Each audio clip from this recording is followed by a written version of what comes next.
Yo, what's going on everybody? Xantos Vice here, and we are back with some more Punishing Gray Raven. I hope you guys have a great day so far. Yeah, so like I said yesterday, there was a or not really a snowstorm, but there was a lot of heavy wind, and heck, there was even hail that maybe you guys heard up in the background of the stream at the end of it yesterday. But yeah, don't worry, we're all good now, weather's good. It only lasted for like an hour or two, and it wasn't even that heavy, so good for me. Not to mention that when I loaded up the game again after I had logged out, I could finally get back to that place where I left off in the main story. So all good there, and I didn't skip any story, or I didn't have to do it in advance by accident because I was locked there. So we're all good to go for the next Wuthering Waves 3. Anyway, finally back here to finish Polaris Bond, thank God. Because let me say, there's a lot more dialogue here than I expected it to be.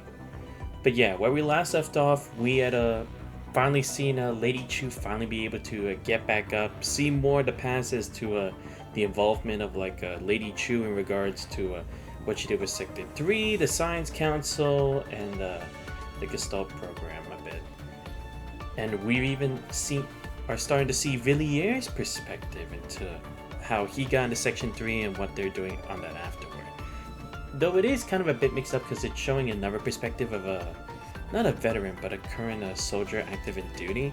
So I don't know if that's supposed to be like a simulation for those AI to see how much of the limits they can test it to in regards to like making decisions, or I'm not exactly sure where that part's going to go with this, but we're gonna finish this today, guaranteed. I will not stop the stream until we finish Polaris Bond, because I need to. I want to get back to doing the exit story so that I can continue with the main story after we left off on Fake Essential, because I want to know what's going to happen next. Plus, there is all that stuff that's going to come out from the update when the EN server catches up with the CN server, so it's like, I really got to get back to doing that stuff faster.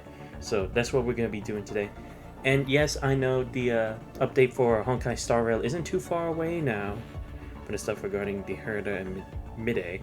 So I will try to finish the Honkai Star Rail story that I left off with Sunday sometime this next week, probably either Monday or Tuesday. I don't know which of these 2 days it's going to be, but it's definitely going to be one of those 2 days. So anyway, without further ado, let's go ahead and finish this story, chapter 28. So yeah, now I have to go all the way back here to this part. I just really hope we're getting closer to the end, because again, it's not that I have any complaints about it. It really is filling in more of what exactly damn it, what was this place called again? I know it's the commerce thing, but whatever. Lady Chu's oh yeah, Kowloon, right. Kowloon's involvement in like Gestalt and everything, and how they ended up in the current situation that they were in.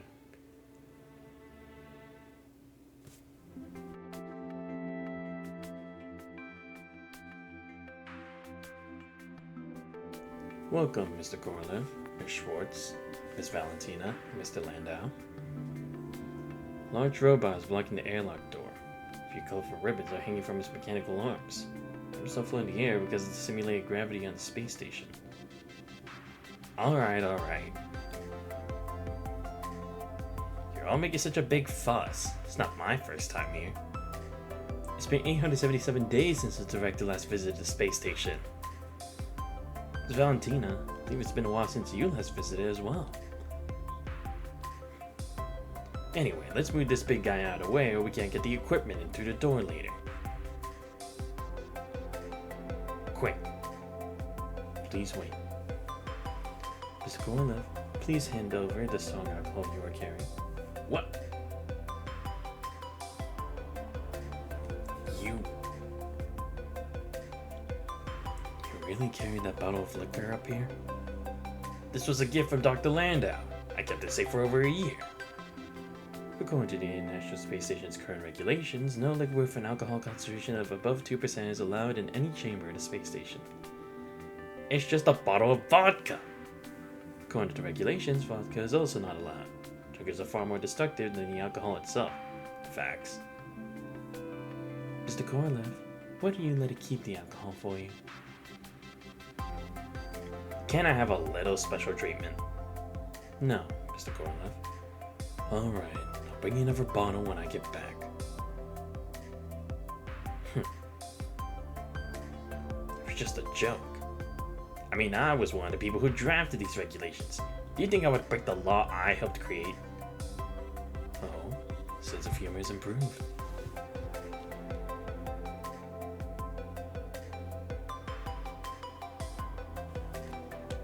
Yo, what's up, Guardian? How you doing? Oh, Commander Huion. Hello, Mr. Korolev. Miss Schwartz and Miss Valentina. You must be Dr. Landau.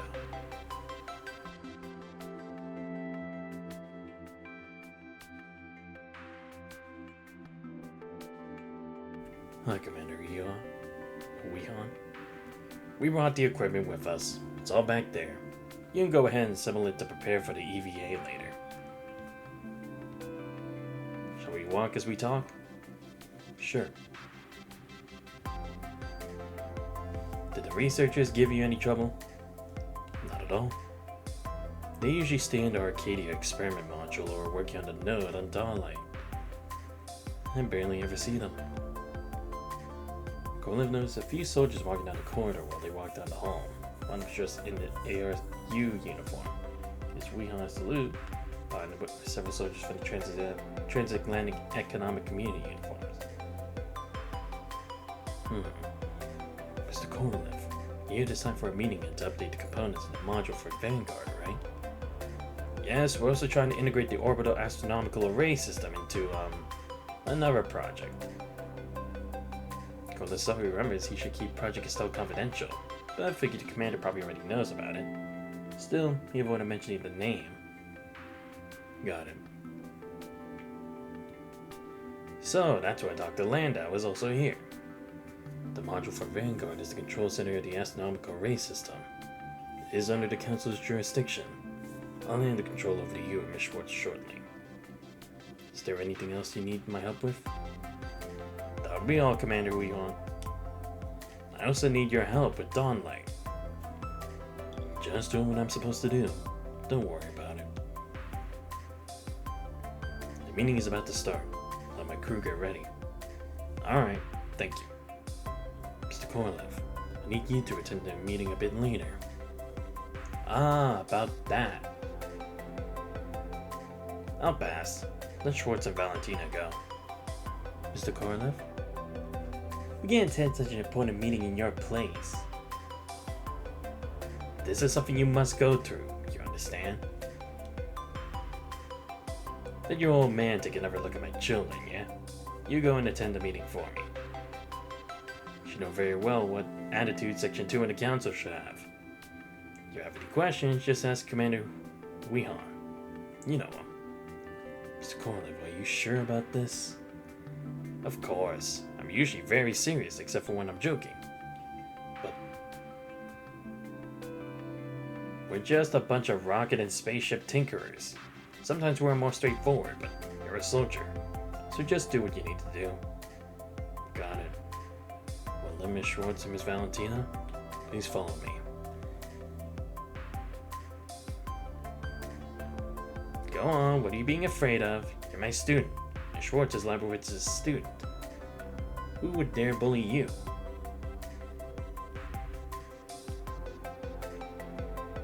What? What about it? Thought you were the only way with successors. Can they handle that kind of meeting? What's the big deal? The soldiers still address me as Mr. Korolev with respect. One day they'll call them ladies. They won't disappoint you. The young folks run the world and there isn't anything we can do about that. Hey. Are you thinking about Villiers? Kind of. I think he's a good student. But he's too stubborn and a bit extreme. That doesn't matter, Igor. He's your student and you treat him like your son. I don't. Don't say that. What's the phrase they say in Kowloon? Once a teacher, always a father. Right? Alright, no more jokes. Let's not stand here. Come on. Vanguard's main control room is just a bed. Integrating this array of 37 space telescopes into your Gestalt is no easy task. It's fine. We'll deal with it up here. Get your people to help outside. Villiers and Louvet are waiting to connect on the ground. Technically, this machine isn't a Gestalt yet. Still a prototype. Calling it this machine is so cold. You created it with your own hands, so it's your child. You had 37 children. Oh, plus Don, so 38. Treat them well.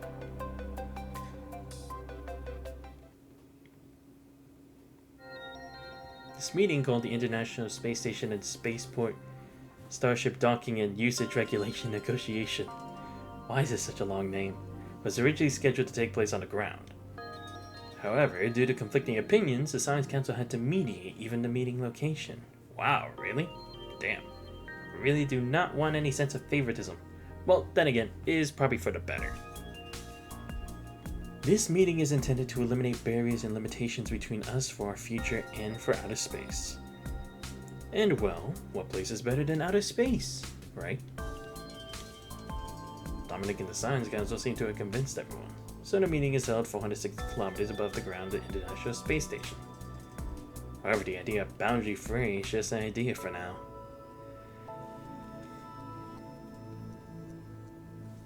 We have objections to Article 32, Section A, Subsection F of this regulation. Any spacecraft operating beyond the Kármán line but within 50 kilometers must declare their call sign to show that they come in peace. What is this space standard? How did it come about? We can't just blindly accept this Kármán line standard. Also, the standard for space boundaries should have been changed in the last century's war conventions. Modern weapons can already strike from the upper thermosphere. The Kármán line is now the bottom line, and we believe that during peacetime, starships and spacecraft in space should voluntarily exchange call signs. Soldiers live by orders, but every soldier here is defending their interests without compromise in the peace and unity they believe in. Schwartz Valentina, sitting at the head of the table, feel like they're sitting on pins and needles. First I see military disagreements and debate.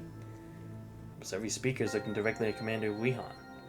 Because they are on the International Space Station, which had no barriers or boundaries. This Air Force colonel from Kowloon shows no favoritism, sitting at the front, carefully listening to everyone's opinions. Commander Wehan, are you going to say something? Well, our military reach has expanded from the troposphere to the orbital heights of Starship operations, but we still don't have a comprehensive way to regulate outer space.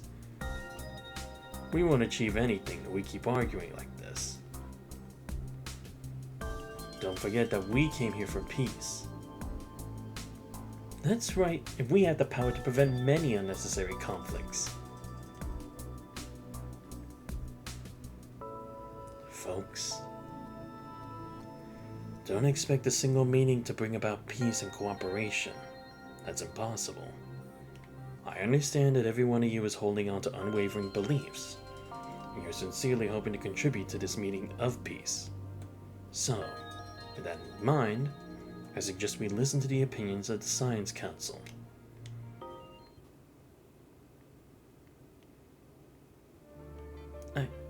I'm Claire Schwartz, Executive Director of R&D Section 2 at the Science Council. We believe that the use of the International Space Station and its affiliated spaceport should be based on the principles of equality, peace, and respect. Currently, the military forces of various countries, along with the aerospace military operation and navigation units, are already in use. These starships, though still in their infancy, have already proven our capability to conquer the stars. Please remember, without the Science Council's cutting-edge research in materials science and energy theory, these starships would still have been nothing but ideas on paper. The unwavering philosophy of the Science Council is that we cannot find our place in the far reaches of deep space and the future with dignity by relying on the strength of a few. We insist on sharing our research results with the world to promote progress and speed up the development of all humanity. We also hope the world will respect and use the results of the research to achieve peace. What I have here is data on the in-orbit objects within the average altitude range for each company-used orbit inside the graveyard orbit. From the Spacer Telescope Mirror Array built by the Science Council to the current International Space Station you were in, and to the higher satellite orbits and geostationary orbits, we've already created a true net around this planet. Now we are using this to stand by our cradle and looking back at it.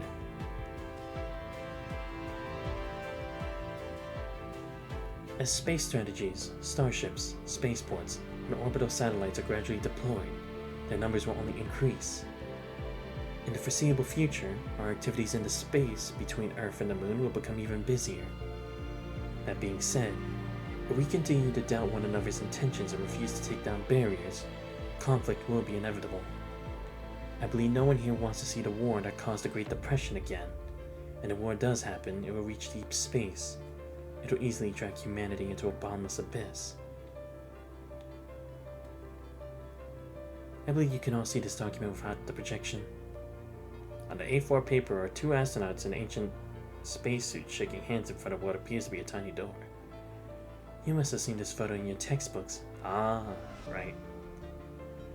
Over 100 years ago, when humanity took its first step toward the stars, pioneers from nations at war set a model for peace in space. From the moment humans first gazed at the stars from their cradle, humans made a wish to go beyond this cradle together. Now that we can turn around to look back at our cradle, what excuse do we have to not tear down the barriers between us? Science Council will continue to pave the way for humanity to reach the stars through the work of Section 2, and we will continue to share our achievements with you. This is our promise and commitment. Science Council does not control any armed forces. We cannot force you to abide by any rules or agreements. You may very well be bookworms in an ivory tower in your eyes. But we sincerely hope that when humanity steps into the next era among the stars, everyone can proudly say that we wrote the first footnote in the name of human civilization. I see. It's good because she really is taking a neutral standpoint on this, because if she was just to say that they would take charge, they'd be like, on what merit or what grounds do you have to do so? But she can't just very well just freely be like, okay, you guys just do whatever you want. But it's true, by setting an example from what happened in the past to show why it's even possible now, it does show that do they really want to besmirch that mark in history? Not to mention, like she said, in the worst case scenario, they could create a Great Depression all over again. And nobody wants to be responsible for that. Because that could ruin everything. Not only themselves and their own career, but their own country. No dignified individual would want to be remembered by that as their legacy.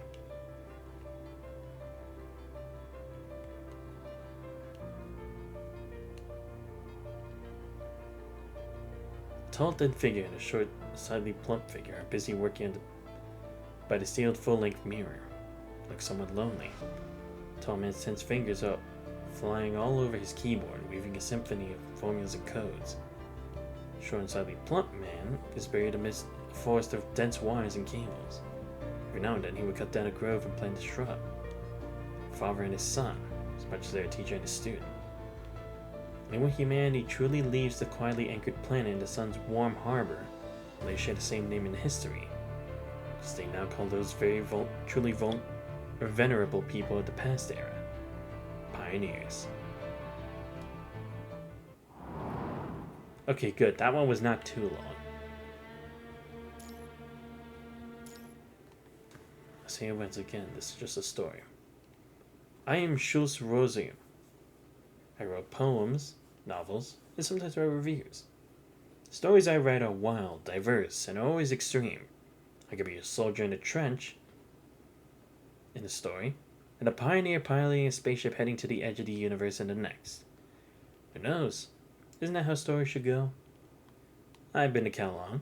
I feel like it is my second home sometimes. There's a saying in the book that goes, in the course of history, the past dominates the present, while in the writing of history, the present dominates the past. You see, history isn't that different from stories. Morality is like clay in our hands that can be shifted and shaped. People's morals can be as vile as devils or as noble as saints. I mean, the things I write are nothing but stories. I write many stories and poems about people. In the end, they're all just stories. Each story is different, so is each person. For example, the poor soul in the story I published last week in Babylonia Weekly is actually based on my editor, who nags me about deadlines every day. I despise him because he used to talk about his miserable childhood. Curse the family. Like overriders, it's important for me to know many people and experience things. Otherwise, what would I write about? That's why I'm often not at home or in the office. Makes sense, right? Nobody can stop me from finding inspiration. My friend often says that I write disgusting, terrible, psychopathic, and nauseating stories. I break these things down for my readers because I'm a sadist. I must refute that claim. There's a reason for what I do. Who would want to write about suffering and tragedies? Shouldn't we only write about hope? Or about joy? Otherwise, I wouldn't have written about that poor abandoned soul. That poor thing. Random must be the person who deserves the most pity in the world. Wait, is that what that whole thing was? Just a story? In the story with an abandoned dude, I also wrote about an artist with a terrible sense of beauty and a long-haired cat with awful fur. I spent an entire week observing my poor editor in the office so I could write the story. Maybe it was 4 days. I can't remember earlier weeks, but our department asked for submissions every Friday. The story I'm about to tell you was first published by the 5,786th issue of Babylonia Weekly on the 7th page of the fiction collection. I actually had the inspiration for it 4 weeks ago, but I only started writing it 3 days ago.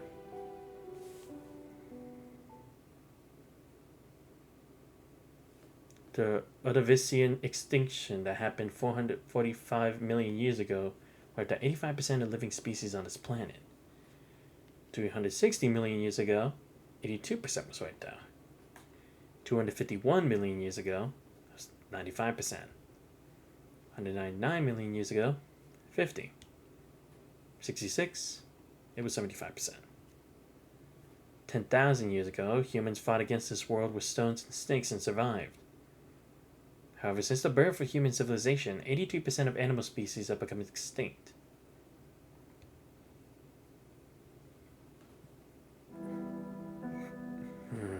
These words seem familiar. Oh no, yeah, it is the guy then.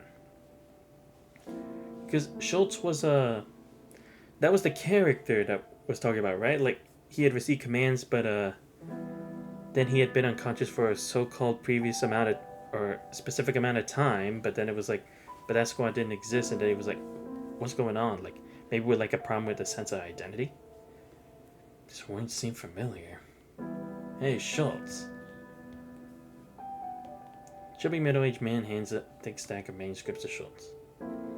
He wipes the oily sweat off his sallow face with a stained handkerchief. Almost like Schultz was the one who had to review and finish the manuscript. Didn't I already tell you that traditional sci-fi doesn't sell well these days? What do you mean?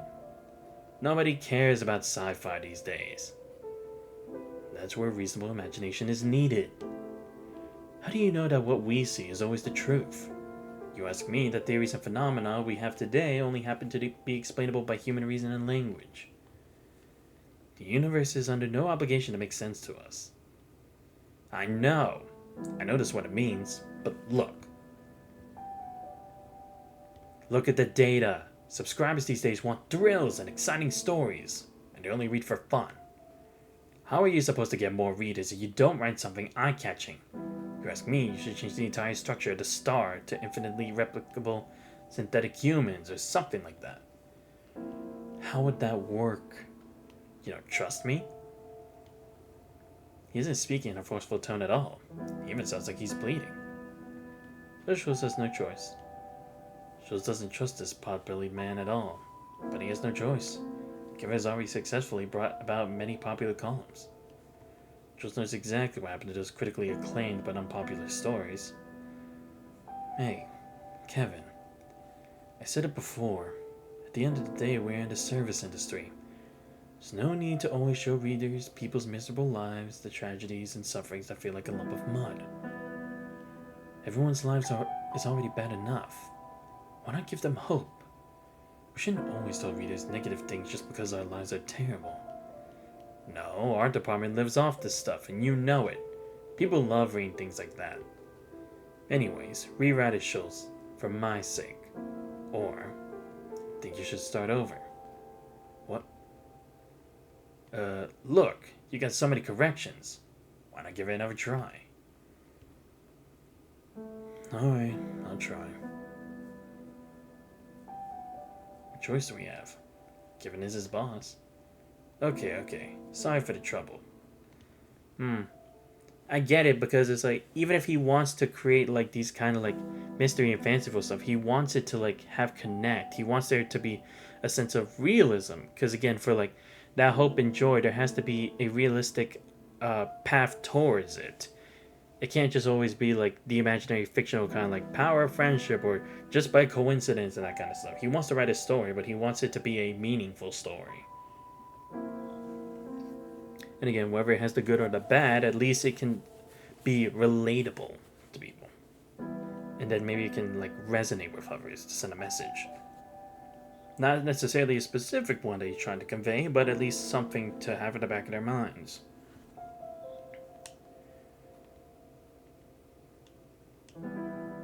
Babylon Weekly is the largest newspaper in the city. Largest only among the legitimate papers, excluding the illegally printed ones distributed in the alleys and garages featuring seductive women. There's really nothing much to say about this city. The sky is always gray and it's always raining. Schultz's memory, the longest stretch of rain here lasted 4 years, 11 months, and 2 days. The red brick and cement seams are covered in colorful slimy moss, moisture from being constantly wet. Workers in orange raincoats scrape the fungus off the walls and let them drain away with the needles and glass shards down to the sewer. The deep dark alleys, people are always crying. Adults cry and children cry.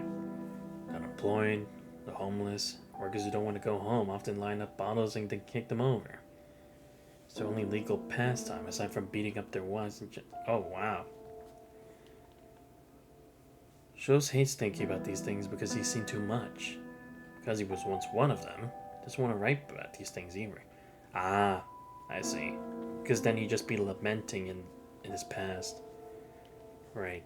Again, goes back to the idea of like being too entangled by the present even though you should be focusing on the present. I mean, yeah. You know what I mean.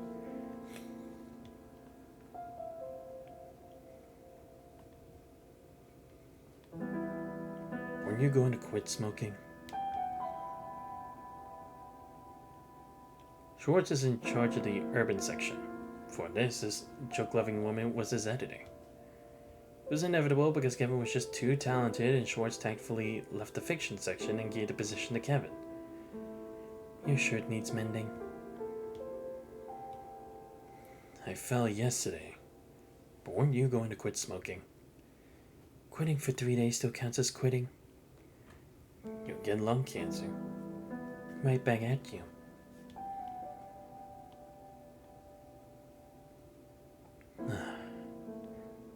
He's to be at 29B Owen Street at precisely 6:10 p.m. because that's when Elena's family would be coming home from work.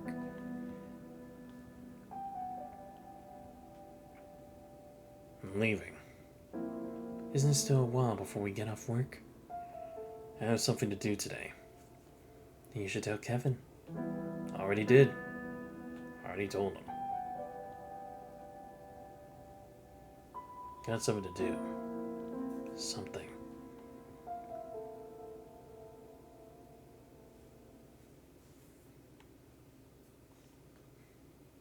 Bastards. Dwayne and Side had lined up since he came to work in the morning. This kind of rain is the most awkward. Doesn't look bad, but walking 20 minutes to Owen Street without an umbrella would definitely get him almost soaked. The rain's out to smog, the raindrops carry coal ash and dirt. It's dirty. Schultz is wearing a suit he borrowed from the old man upstairs. Doesn't want to return it stained with damp dust. Few people are on the street at this hour because Schultz left work early. 5:30 p.m. is actually the end of his workday. From Greystone Street, where his editorial office is, it would take 15 minutes by bus to get to Owen Street, but about 20 minutes on foot. Schultz feels like walking. Has to buy a flower on the way. He starts walking, holding a black polyester umbrella in one hand, clutching a small red velvet box in his pocket with the other. His only formal suit. He tries to stretch his hand in his pocket downward to cover the hole that's usually not noticeable. 10 minutes later, he turns to Greystone Street into an alley before walking into Owen Street. Nothing happened. Against the end, he sees a tall chimney shrouding in mist and rain. It's Owen Factory number 2. One factory number 2 is the only thing that makes the city's residents feel like the city hasn't completely turned to a heap of mud. The street was probably only coincidentally named Owen Street. However, no one can say for sure what Owen Factory number 2 actually produces. The factory has about 1,000 workers, all of whom live on Owen Street. Elena's family also works there. Some workers say that they cast 2-meter iron balls every day. Some say they melt iron balls into molten iron. Others say they paint on chrome-plated boards. But still others say they punch 300 highly precise gears daily. Sounds like the jobs had nothing to do with one another, but all managed to produce something in the end.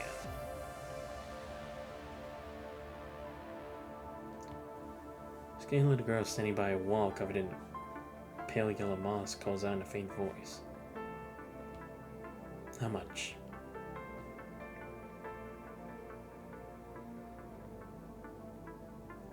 The flower girl's basket only has a few flowers.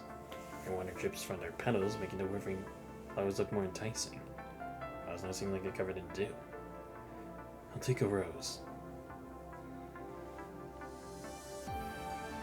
How old are you? The girl doesn't want to talk, so she just shakes her head. She reaches out and grabs the girl's arm. He's very strong himself, but he uses it for power to malnourished flower girl. These needle marks.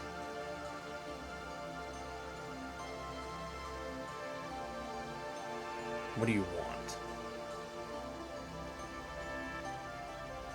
Jost knows this man means trouble. Jost can't suppress his anger, but releases the flower girl's arm. So want a cheap sense of justice during this day. Nothing. Good.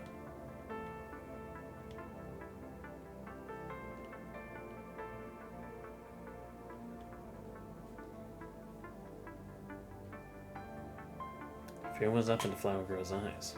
Turns away at once, seemingly worried that Schultz might say another word to her. Things like this only happen far too often in this city. They use despicable methods to control children and give absolutely no damn about their well-being whatsoever. Even if they survive to adulthood, they just end up as dying too early. His kindly sense of justice rises in his chest but quickly vanishes into sticky thick rain. He has remained the same since he left the editorial office. He never intensifies nor stops.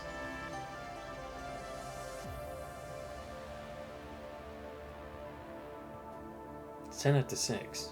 Should be home from work by now, but he still has time. He shoves the withering rose into his pocket and leans against the wall.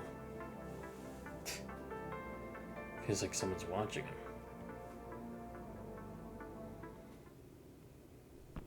Just as he puts his hand on the handle of 29B31 Owen Street, 7 or 8 bulky men wearing trench coats and hats suddenly rush up at him. Staying before he can even react, you feel the cold steel that makes up the pair of handcuffs on his wrist. What? Who are you? What do you want? And the trench coat and hat, who looks like the leader, stands in front of Schultz. The man presses down Schultz's shoulder and takes out his police badge. I'm Martin Louvet, local police chief. Schultz Rosen. You're under arrest for the murder of Elena Clinton and 11 others. We'll be taking you to the local police station for questioning. What? Wait. Something's not right. How does Schultz Museum carry out these murders? He's an ordinary nameless rider, physically weak and unintelligent. How did he kill so many? Elena Clinton was a factory worker. Schultz never been to the factory. He didn't live with the workers, so how can you write about them? Cross out that part of the draft I'm thinking of. Another story. That's not exactly right. I'm a writer and a storyteller. Why can't I be a murderer? The problem is the method.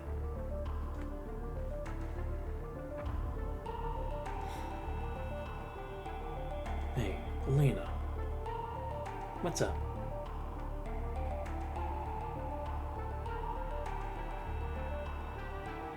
Nothing.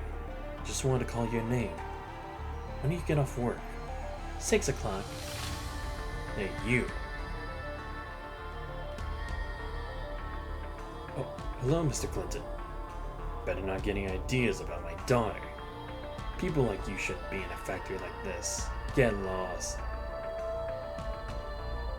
It's until 6 o'clock in the evening that Shul sneaks back into the workshop, but Emma's the workers have left. She has stopped and the workshop is no longer as noisy as usual.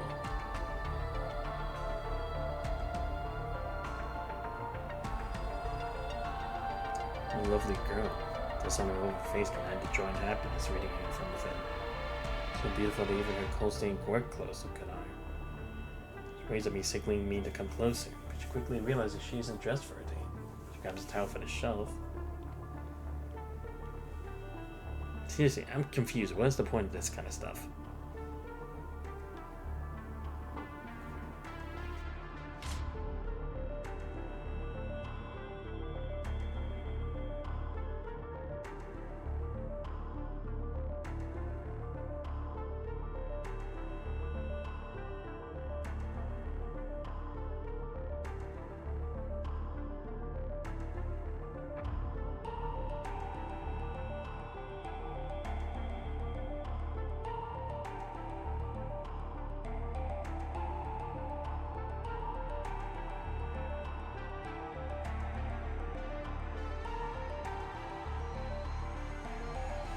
How did she die? How did I murder this poor girl without mercy? Nina's workshop is used for forging huge iron balls. Next to his workshop where a father melts these iron balls in a large furnace. It's a futile effort. No one knows what Orn Factory number 2 actually produced. It seems almost like an ever-changing, ever-organizing Rubik's Cube. The factory's greatest advantage is its futility. It allows it to operate without regulations. That's why this factory is the best place to hide secrets. That's why this murder is taking place there. He also whipped with one hand, looping it around. Soon as she used to wipe her face with the other.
This iron ball etched with the Earth's landscape would be melted down before being recast. The old Baron arrives at work the next day, people find him in a foul mood. The Baron looks as if he hasn't slept all night.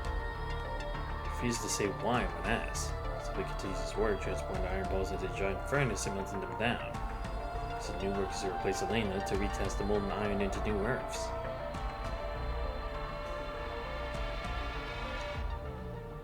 Yeah, that's it. Why'd I do it? I don't expect the actions of a third-rate rider released from a mental asylum to make sense.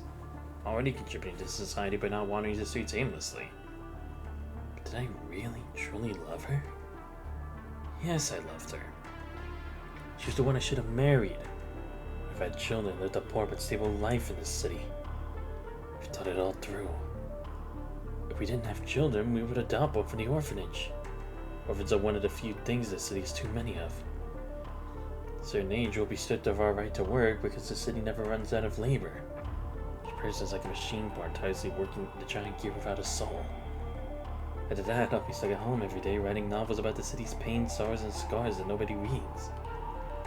However, I have to draw crude illustrations for illegal tabloids and between household chores. I know her. When she decides on something, nothing can convince her otherwise. Can't blame her. I can expect her to be mentally stable if she picks up this kind of hobby to make pocket money. Till the day I'm not sure who will go first. I'll be buried in the cemetery on the outskirts of the city. Part of me hopes I won't die, or at least I'll become a topic of conversation after. But one day a ghost named Schultz will have millions of clones and nobody can ever kill him. How cool would that be? Don't get it. Say he's already hellish dumb. Might as well become one with it.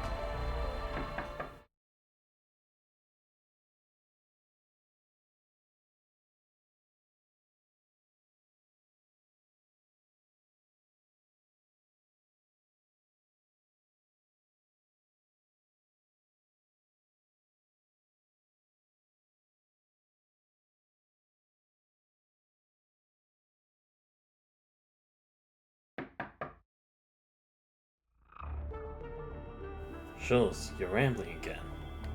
I'm writing a novel. I've come here. Dragging my shackle feet reluctantly to the wooden door behind 3 layers of iron plates to get my grand dinner and medicine for a receptive. I'm Schultz Rosen. I write poems, novels, and sometimes reviews. Who knows? Isn't that how stories should go? Everything. All of this is just a story. I am so confused. What the fuck was this supposed to be? I get the intensity that's supposed to be invoked from it, but it's like we're having Schultz in these many different scenarios. It's like, what is this supposed to be? Like, is it just supposed to be a reflection of like the many daily lives that exist from this, or maybe not because of the punishing, but like it's equal to that? It's like I don't get it. It's so confusing. I'm sure we'll elaborate. Hopefully it will later. Alright, so where are we at now?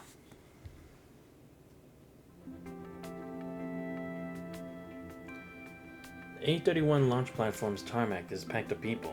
The Siberian cold is making people tightly grip their thick coats and scarves. The windless, icy air isn't dampening anyone's enthusiasm and curiosity. We are now looking at the core command module of the Dawn 3 deep spaceship. It's the pioneer of Project Orion, which is jointly conducted by the World Astronomical Study Assembly and the Science Council.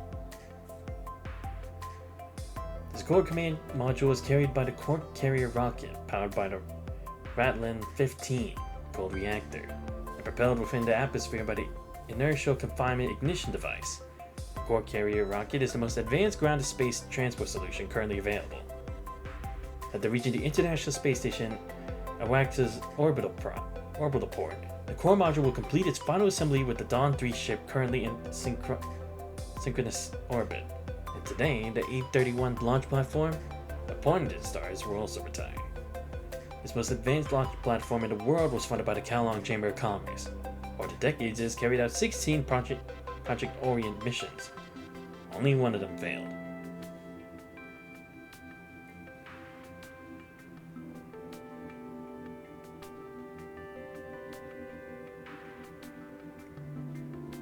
Valentina, what's going on? Shouldn't you be in the control center right now? Thought you'd come here after the launch.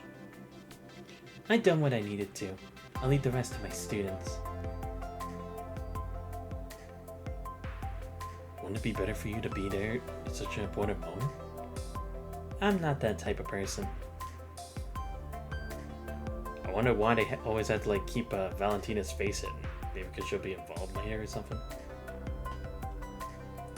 Where's Dr. Callan? He should be on standby at the port of the International Space Station right now. If that's the case. Is your daughter up there too? You really know how to hit the sore spot. It's okay. It is her choice. I've done all I can for her. And I'm gonna watch the whole process from down here as a mother. Her father would have been proud of her. I know that Callan will take care of everything for her. He will. You should have pressed that launch button yourself. Everyone should be responsible for their creations up until the final moment. Each one of us is made of stardust. Everyone on that ship is a child of humanity. Each carries with them the cause of humanity. We originate from the stars, and one day we shall return to them. Alright. Let's take a photo. Is that a film camera? I spent a lot to get this. I'd say the quality is better. This kind of camera The sharpness will be worse than even the cheapest terminal you can get today. I thought you kind of long folks like vintage stuff. I'm not a junk collector. When it comes to spoiling the fun, you never disappoint. Alright, let's take a photo before the launch. Should we do a pose or something? Stand over there and get the launch pad in the background. Isn't that why we're here? That makes sense. Ready?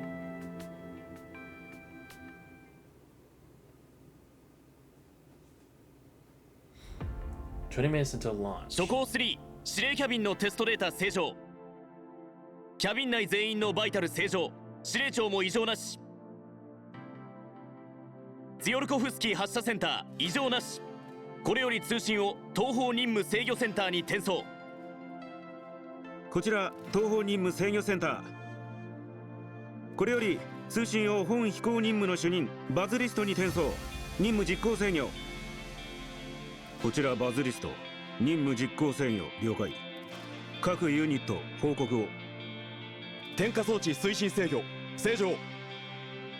ICF パラメーター 1B1210 故障コード 1B1210 発射センター確認を。発射センター現在確認中。レベル3の点火装置 57F レーザーユニット空洞テスト。発射時初行3の部品交換リペアはすでにこちらに向かっている。テストおよびメンテナンスにはおおむね10分かかる見込み。指令キャビン了解。任務実行制御の報告を続行せよ。高速中性子の信号監視正常。熱交換制御正常。核融合エネルギー利得パラメータ監視正常。誘導制御正常。医療監視正常。遠隔探査正常。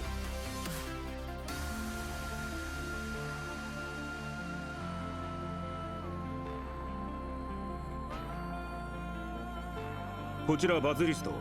東方任務実行制御技術サポート制御の報告を。順天ネットワークの信号正常。発射スタンバイ OK。 科学理事会技術サポート正常。スピッツァー測量データ正常。発射スタンバイ OK。 WAXA 北極航路連合配列信号正常。発射スタンバイ OK。 WAXA 急流配列信号正常。発射スタンバイ OK。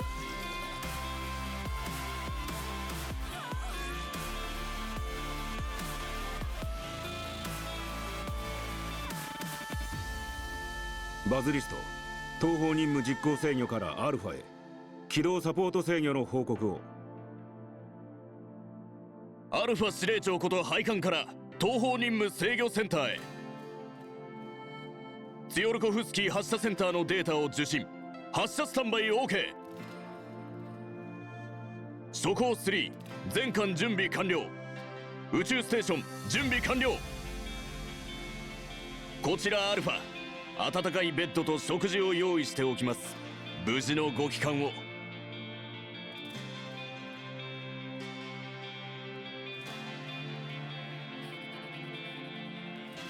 東方任務実行制御任務制御センター発射スタンバイ OK。 ツヨルコフスキー発射センター発射スタンバイ OK。 科学理事会発射スタンバイ OK。 国際宇宙ステーション発射スタンバイ OK。 初行3へ。こちら飛行管理のエドワード・ホワイト。こちら初行3司令長にもどうぞ。チーム総員発射準備作業完了。健闘を祈る。ありがとう。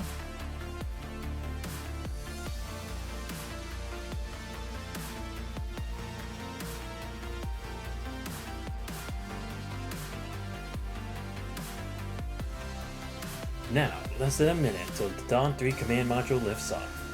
As you can see from our current position to the launch site, it's 20 kilometers filled with spectators from all over the world. You could say that the eyes of the world are all on this Pioneer spaceship that's about to set off on its journey. Once the Dawn 3 mission succeeds, Project Orion, which unites all of humanity's efforts to explore the stars in the universe, will be officially approved by the world government. It will be our first steps toward 55 seconds to launch. Power transmission complete. 5 seconds.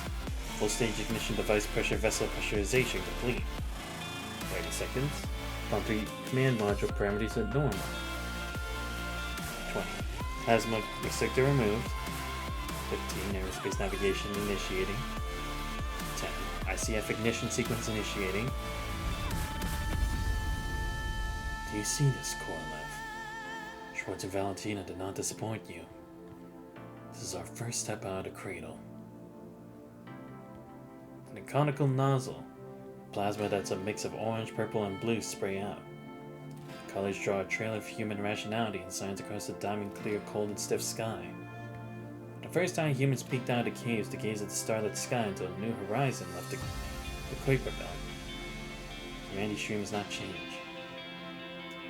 Safe travels, my children. The universe is small enough. We meet again.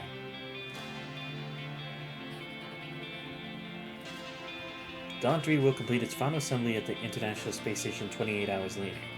42 crew members will carry humanity's hopes as they leave their home port. Now for 3 hours by the moon, Dawn 3 will begin its gradual acceleration toward Alpha Centauri at 1/10,000th speed of light. Across the Kuiper Belt in 3 years and gradually accelerate to 1/100th of the speed of light before passing through the Oort cloud. Since the first caravel sailed onto the Atlantic in the 15th century, 500 years have passed and humanity has conquered this blue planet by crossing the oceans. This 500-year journey through the Sea of the Stars is but the very first step of a great adventure.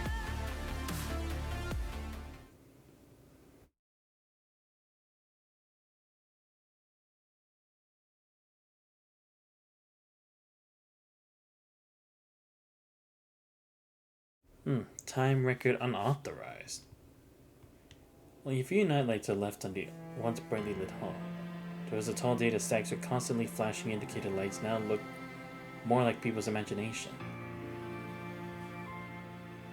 Are we going to continue? Yes. You haven't slept for 2 days, I guess. This plan has already been proven correct over a broad range. I know. 8 years ago, when Landau, Villiers, Leibowitz, and Louvre initiated the first HAI test in this room, the number on the screen changed from 0 to 1. Now, the Mason number indicator used to count key nodes on the screen has increased to an impossibly large value. It will be written now in scientific notation. Last digit for this exponent changed from 5 to 6. This means the Ford-type experimental machine completed an astronomical number of experiments again. One experiment is equivalent to a human lifetime. Going from 5 to 6 will encompass enough lifetimes to witness the birth and death of a universe. Have you heard of an ancient story? How would I know if you don't tell me the story? In an unknown little place, one day a meteorite fell, destroyed many homes and made the area uninhabitable. It was a simple meteorite disaster. Soon after, the authorities sealed off the area, preventing anyone from entering or leaving. Later, people learned that the area had many anomalies that defied common sense and science. Gravity, time, even the speed of light were different there. Yet another legend emerged. It said that deep inside the area, there was a magical house that could grant you your deepest wishes once you entered it. The more people learned of this legend, the more came to seek it. Demand produced the market, leading to the rise of guides specializing in helping visitors avoid guards and hidden dangers. One day, a scientist and a writer arrived, asking a guide to take them to the magical house. The journey was arduous and filled with obstacles. When they finally reached it, the scientist took out a small nuclear bomb. A nuclear bomb? He came with the intention to die here. He couldn't allow something that could grant any wish but has no morality to exist. He doesn't even know if he's going to fall prey to an evil wish if he steps into that room. I see. I mean, I can't see that being an issue, because if it could grant any wish, then that, like you said, no morality, meaning there's no restrictions on it. So I can see why it would be dangerous in mortal hands, especially if anyone could access it. Such is humanity. So did he blow up the room in the end? No.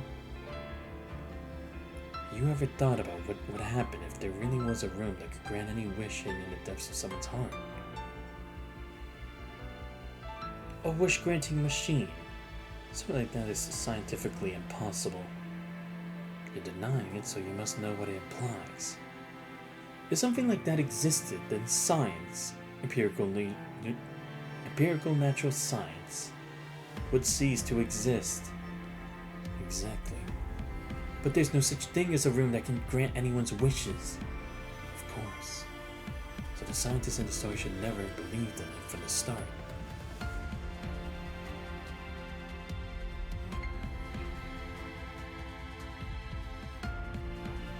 Scientific rationality should be used to verify the truth. Science moves toward the future because the unknown exists. But he was determined to blow up the room, to destroy the unknown that challenged his scientific rationality.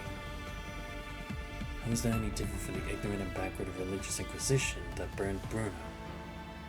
And if the room was destroyed to stop those with ill intentions from using it for evil purposes, what right does he have to judge whether someone's deepest wish is evil or virtuous? Isn't that it? That's it. So what's the ending? I don't remember. What a lousy story. The story is supposed to be fascinating. Maybe I didn't tell it well. I'm heading out. I'll stay a bit longer. Let me know if there's any progress. Of course. Oh, by the way, keep it all in your mind. Our cause is dedicated to the distant future. The truest honor lies in the legacy we leave for generations to come. But without humans or devoid of humanity, science loses its meaning. Keep it all in your mind for the air. Humanity is way past the point of being saved. Whether it's now or in the future, the flaws in human nature are never going to change. The strife among factions or delusions of immortality, selfishness, arrogance, and ugliness. Pathetic.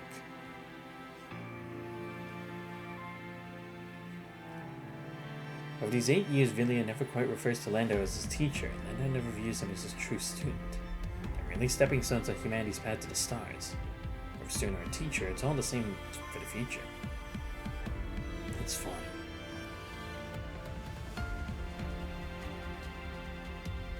Lando is once again the only one left in the lab. On his desk sits a bouquet of white rose and flowers, and fervently in pristine silence. Next to the bouquet are 2 old frames, each cradling a well-preserved photo. On display is a man dressed in a tidy suit standing behind a young woman, his hair messy on the waist. The woman is adorned in a white wedding gown. Face beaming with joy, she clutches a bouquet. Caress the photo with the same tenderness as when they held each other's hands at their wedding over 40 years ago. Just like how they clung to each other's hands over 30 years ago when she and their 3-year-old son fell into the icy waters of Ladoga Lake due to his carelessness. Martha. Besides this photo stands a group picture. 4 people stand on a thin blanket of snow, bathed in the crisp and pure winter sunlight. In the far background, the towering steel structures ascends, defiantly challenging the sky. Schwartz, Valentina, Dai, and Landau himself. Leibowitz's brain, which had calculated tirelessly throughout his life, forever stopped 3 years ago. Landau still remembers how this luminary in the realm of quantum computing labored to navigate through the Gestalt algorithm specifications as if enacting a sacred ritual on his deathbed. He also remembers that 3 years ago, Korolev fell ill due to the prolonged fatigue and radiation exposure. Schwartz and Valentina, who were trained successors, later assumed the weighty duties of Section 2. Just as Korolev had envisioned, they were eventually just as man with reverence, their expertise and accomplishments aligning perfectly with their roles as section director and executive director. But only today he suddenly grasped why Valentina was reluctant to remain at the launch center to press the final button herself. Her child was on that spaceship, that's all. She could devote herself day after day, year after year to the treacherous star charts and endless equations. She knew every joint, every screw, and every program on that spaceship by heart. Because she couldn't bear another risk. She couldn't jeopardize her daughter's life after losing her husband's. She didn't want to face the fact that many years later, she and her child would be dead. The fact that they were in the end still human beings, no matter how brilliant and dazzling science and rationality might have been. I'm sorry. He activates the communication channel on the lab terminal, which is initially the broadcasting system for the entire lab to announce experiment progress and start times. Now in the entire lab, only he and his true child remain. Commence heuristic AI bionic consciousness key domain. Crystallized simulation. Codename 04. Sometimes changing the world only requires the simplest love.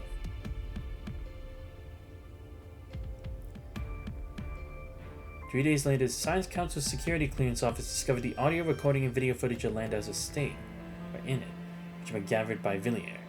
It remained unknown whether Landau had recorded himself or he had been intentionally recorded by someone else. At that time, people were taken aback by the expression on his face, which was nearly unrecognizable compared to the Landau they were familiar with. This expression mixed with madness, devotion, quest for answers, boundless joy, infinite pain.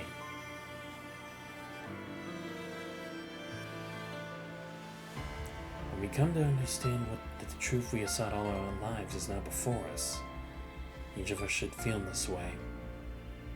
Thus spoke Dominic. Okay, so I get that Landau had passed away then, but what did he do?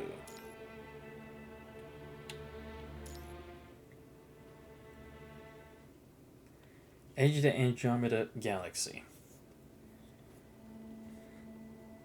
Ah, great, another Schultz. Dude, how much longer are we gonna go through this Schultz thing? Come on. If anything, I should probably just skip this, but yeah. So it's a penchant for collecting aged items. A pioneer laborer was ejected from the W40 home port at the edge of the Gold Belt.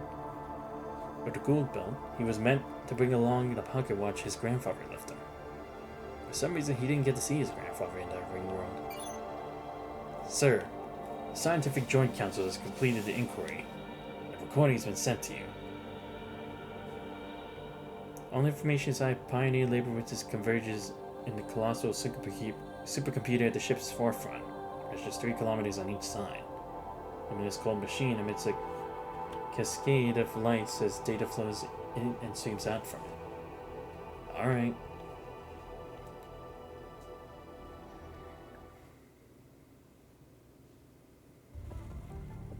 Greetings, Mr. Louvre.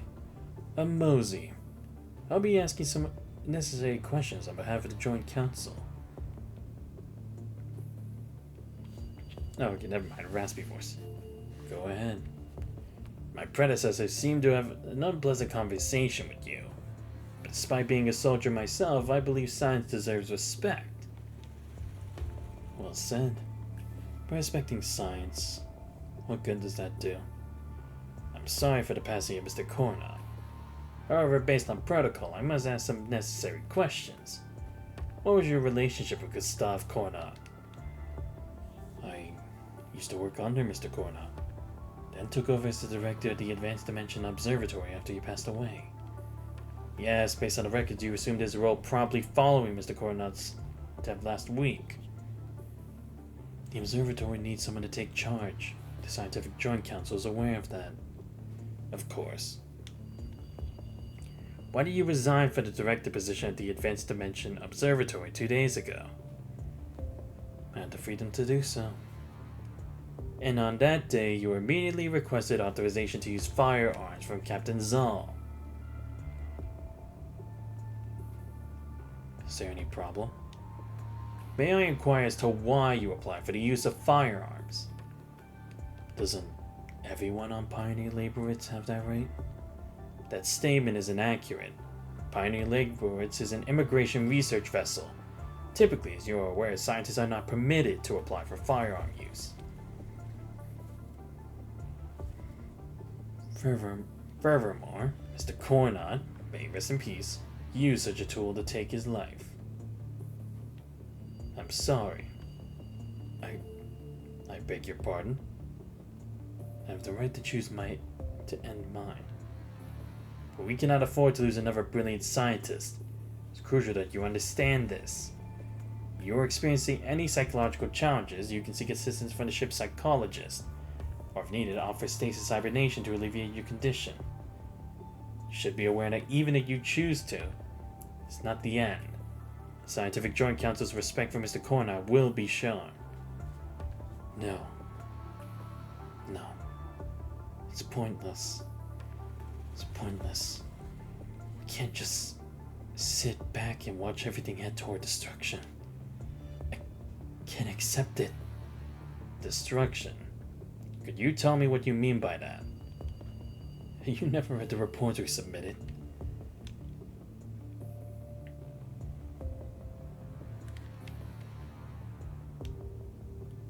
What reports? The Advanced Dimension Observatory has recently submitted 42 reports. The first one is ADO Observatory Report 2753-11-20, submitted by Sir Gustav Coronat. Keep playing first. You never read the reports we submitted. What reports? See? You really don't care about this. Oh? Are you referring to the recent observation report submitted by Mr. Coronat and yourself? Yes. However, the Scientific Joint Council has validated these observation reports as nonsensical. No, that's impossible. On November 18, Mr. Coronat instructed us to check the sky surveyors located at the ship's bow 4 times. Because the data we got from the observatory at the ship's stern, there was obviously something wrong with it. But when I and 4 other scientists checked in person, the configurations of the sky surveyors were perfectly fine. So what exactly is the problem? 12 light years away, the pulsar, at our target location. There's some problem with its electromagnetic radiation beam on the macro scale. You mean issues with its electromagnetic radiation? Look at this. This is the pulse signal of PSR 71975 plus 2253 obtained on November 17.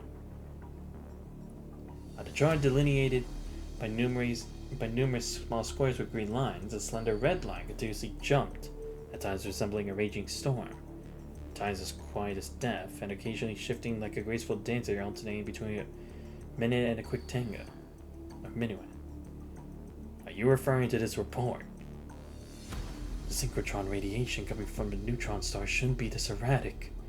Despite being some of the most extreme celestial bodies in the universe, they should still follow the most fundamental laws of physics. The dance of death. I beg your pardon? After that, Mr. Coronat immediately turned to sky surveyors to check other pulsars in another direction. We'd observed when we left the home port. They were typical white dwarfs and neutron stars, all without issues. The frequency spectrum cycles remained normal, which meant that our devices were perfectly fine. The only problem could be that star, that crazy star. But this cannot be the cause of Mr. Coronat's action, nor can it be the reason for yours. Don't you get it? In our knowledge system, a star can't have such a completely irregular pulse signals. It's like the star is like a system of true chaos, constantly collapsing and undergoing supernovas, the frequency of visible light. It's like a meatball. One moment it's a complete one, and next it shrinks into a black hole. It's equivalent to changing all 4 fundamental forces within a Planck time and rewriting everything.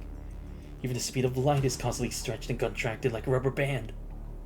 That's impossible. Also, as far as we know, when a star collapses into a compact object, angular momentum remains constant. In other words, the star should be spinning rapidly. If we shouldn't see a scenario where the conical radiation zone rotates through every region slowly and then abruptly shifts magnetic poles to another area. Thus, I'm only leaning toward one possible explanation. What is it? PSR 71975 plus 2253, 12 light years away, might not be a pulsar.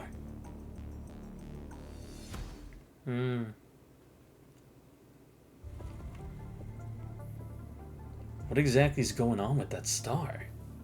As per the route designated upon departure, PSR 71975 plus 2253 is a neutron star that requires our observation. I know this. Is there anything wrong with this neutron star? I can only extract the data obtained by the sky surveyors. Show me yesterday's observation data. Understood. According to the observation report from yesterday, all constant indicators of PSR, remain normal, aligned with the initial observation targets of the mission. Here's the detailed data.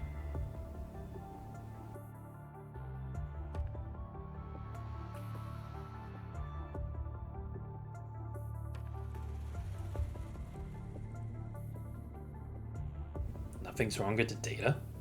Yes, it all meets our observation targets. That's odd. There's one thing I must remind you. PSR is merely a prospective target in this flyby observation mission. It might not warrant the majority of our attention. You're right. Let's just leave it at that. Do you still need to proceed with reviewing the inquiry with Mr. Louvre? Not for now. Joint Council decided to put Mr. Louvre into hibernation, right? Yes. 3 days later, Mr. Cornard will assume the responsibilities of the Advanced Dimension Observatory Director temporarily until it's deemed suitable to awaken Louvre. Probably the right thing to do. Considering Mr. Louvre will enter hibernation, Joint Council has consulted his Caporian compatriots, and Mr. Burnell will also end her Caporian relationship with Mr. Louvre within this Earth year. Will Captain remarry? That depends on Miss Burnell's own wishes. Very well. Also contact the Federation. Since Mr. Cornard, while in service, asked the Federation to provide some compensation to his family. The folks at the observatory probably won't appreciate being bossed around every day by the brain of someone they know well and admire. Unfortunately, there's no way around it. Understood. Is there anything else? At present, there are no miscellaneous tasks that necessitate your attention. Then I'll plan the following course. They are currently on a glide path to NGC 185 to M33, having just warped from the direction of the Fornax dwarf spheroidal. Their task is to finalize the scientific exploration of this region within the designated Earth years. Leading a group of rigid scientists in exploration is no easy task, which is why the Federation has designated military personnel as decision makers on each scientific exploration vessel.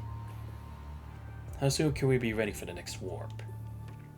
Given the deviation disturbance upon Pioneer Leibovitz's ejection, we're experiencing a deviation index of 2.87% for the intended course.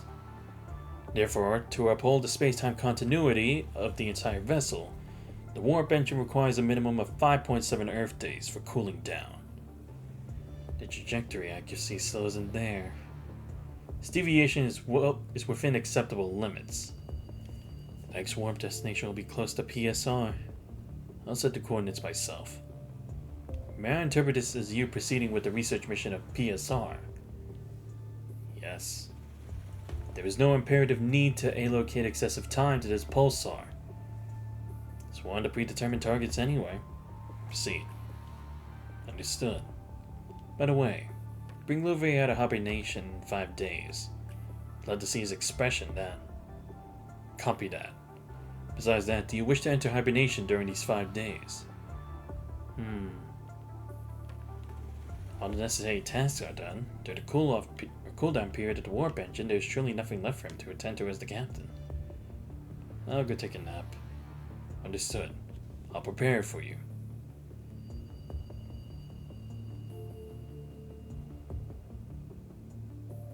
Now it's time for him to sleep. Throughout this journey, he slept intermittently for hundreds of years, yet each slumber feels like a mere moment to him. This time is no different. Oh, maybe this is one of his, like, sci-fi stories, right? Maybe. What in the heck? Earth County, wait. Warning. Warning. Abnormal ship speed. Symmetry error. Power system error. Gravitational wave anomaly detected. Photon reading anomaly detected.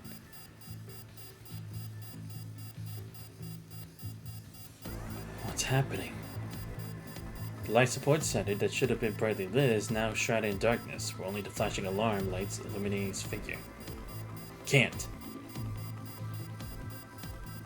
Preparation for the hibernation usually entails a minimum of 10 minutes to restore muscle tissue receptors.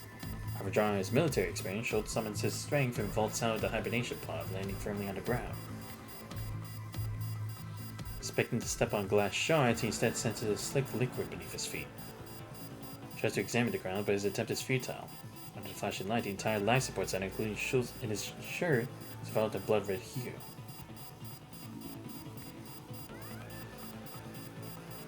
Gotta head to the bridge to figure things out. The power systems seem to be malfunctioning too.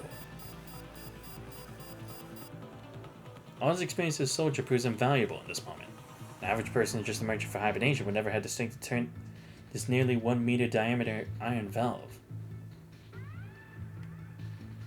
The corridor outside the life support center is equally dark, with only the red alarms flashing, for a faint silhouette can be seen there. Who's there? It's me! Luve! It's me! Captain Schultz, you're still alive. Luve, what in the world is going on? Mad.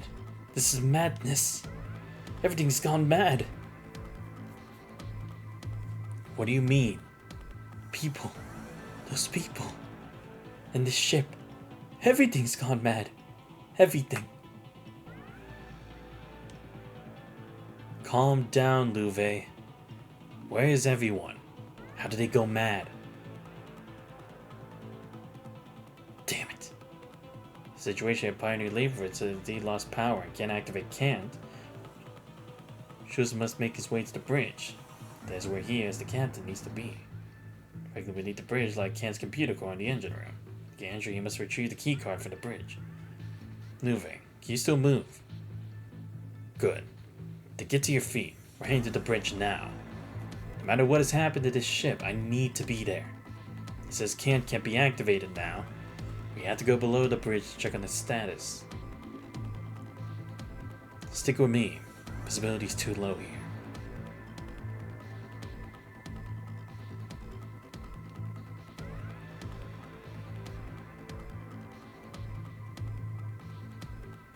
Upon their arrival, the bridge proves pitch black as well. The darkness even extends outside the window. Only faint light emanates from the control panel situated at the center. The entire Pioneer Laboratory seems to be deprived of all light, as if put inside a pocket. Damn it. Where is everyone on the bridge? Where are the operators? Where'd they go? Don't ask me. I have no idea either. Conventional power room? Warp engine? These readings only show errors. What exactly is happening here? Power's still being output. From the power room now? But it doesn't make any sense. Isn't the power system down?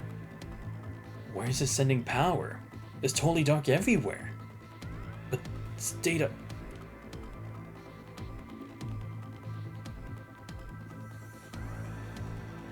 Oh, I see. That's where this is connecting to what these things are.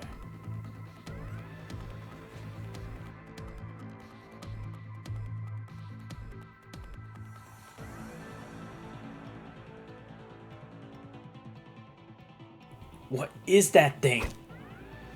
Before he can grasp the wrench at his waist, the shadow shows up beside Schultz. attempt to pass through him, it appears to be blocked by something and instinctively flickers back to its initial position. However, this time, its lower body appears to be 5 meters away from where it should have been. A blink, another lower body flickers from the other side and merges with it. If Schultz hadn't been tightly clutching Louvain, he would have lost his composure and dashed out on the bridge. As if startled by Louvain's words, the shadow dimmed slightly before assuming an entirely more eerie form. It seems to be a person. To be precise, it's a person with their skin pulled inward. All internal organs and bones exposed, hanging. Ugh. It's as if someone has grasped the bottom of a pocket and flipped it inside out to change the inner side with the outer one. It's only now that shows realize the sound coming from the exposed heart that is rhythmically pumping blood. A hand woven from blood vessel and muscle fibers extends to grab the warm, soft brain. The other hand covers what should be the mouth, not just a dark hole. Louvain is nearly petrified by the horrifying sight, but prevented from collapsing by Schultz's tight grip. Only wretched and helpless fear. When mountains stand before us, we shall descend.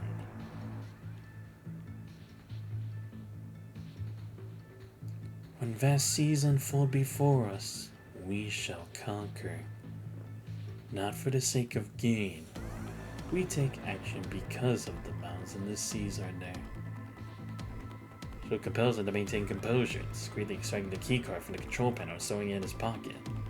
Meanwhile, he delves into his memory, trying to recall instances of this speech and voice. He finds nothing.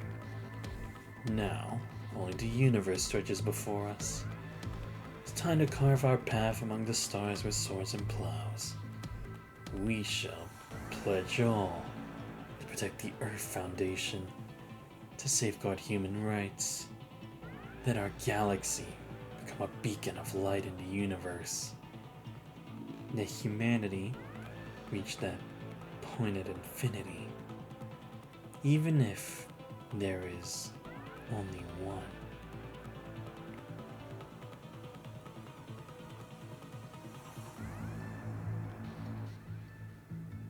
Get up.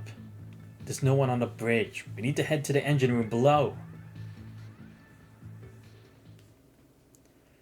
Or maybe this is talking about what this individual is supposed to be, right? Like this other force? Because there's this one that's trying to take control of a Cao Long, but we don't know what it is yet. The engine room and the computer core room and the Pioneer laborers are positioned directly beneath the bridge, nearly next to each other. The ship's autonomous supercomputer known as CAN takes the form of a cubic structure measuring 3 kilometers on each side. It's like a colossal mechanical brain. Suspended at the center of the supercomputer is the engine room, so it's its brainstem. The journey from the bridge to the engine room unfolds surprisingly smoothly for Schultz and Louvain as they encounter no obstacles along the way. Each door opens flawlessly despite the power loss, yet as they descend further, the sticky liquid grows denser. On the bridge, it was merely a slight splatter underfoot. The engine room, they rise up to their knees. The quantum warp engine, emitting a faint blue glow, spinning slowly, appears to function without any problems. Multiple rings hover above the engine, rotating asynchronously around a central point. These rings only synchronize when the ship is prepared for warp. The engine looks fine, but why is there a power supply error? Captain Schultz, I beg you. Not here. There are many things. I'm serious. Many things are talking. What? So many things in my head. Still getting in. Get out. Get out. No. Don't tell me. I don't want to know. I don't want to know. What are you doing? No, I don't want to know. So he's a crowbar in a frenzy, starting at the indiscernible colored liquid in the engine room. Isolated system? No, that's wrong. Energy is conserved? It's impossible. Light speed. This light speed is impossible. How can light speed be negative? No, don't tell me. I don't want to know anymore. Louvain? It's all too late. What? We reached the end of this universe. The furthest humanity can go. Can't go any further. Light and energy. Also a type of information. But The universe is a blackboard. For them, changing, establishing, or erasing rules is nothing different from manipulating chalk marks on a blackboard. They do not exist in this mundane world, but on a higher plane. It's too late. Louvre!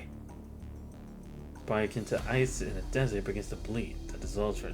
Oh my god. What the heck? Is that what happens when they come into contact with this thing? Just like this, Louvre vanishes before Schultz in less than 5 seconds. Damn it! Reaches for the wrench at his waist, but soon realizes there's nothing remaining around that would make him draw his last offensive weapon. Instant, the rings realign on the same plane, setting up around the engine platform like a dartboard awaiting its mark. Louvre just melted, a shadow similar to the one on the bridge flickers into existence, only to vanish in a blink. Fucking hell! The rings of various sizes remain on the same plane. The central circular hole resembles Pupil's eerie blue eye. Schultz knows that at the core of those rings lies a center of mass, which allows the warp engine to maintain space-time continuity. In theory, it is as though this tiny point that pioneer Leibowitz can warp to various destinations. The center of mass, transmitting infinite information at the heart of the eye, seems to gaze directly at him. Come.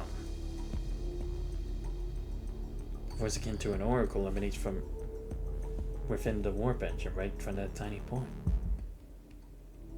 At this moment, something beckons him, urging him to walk up to the altar-like engine platform. He knows he shouldn't do this. He cannot resist the call.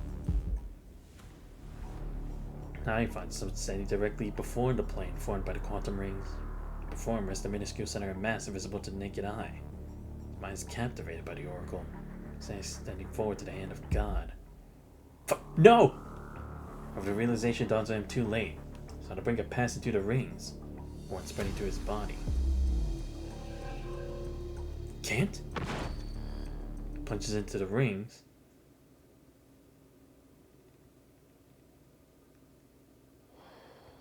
The last human in this universe floats in a bottomless abyss of void. Opens his eyes, but everything around him remains dark. He flips on the switch beside him.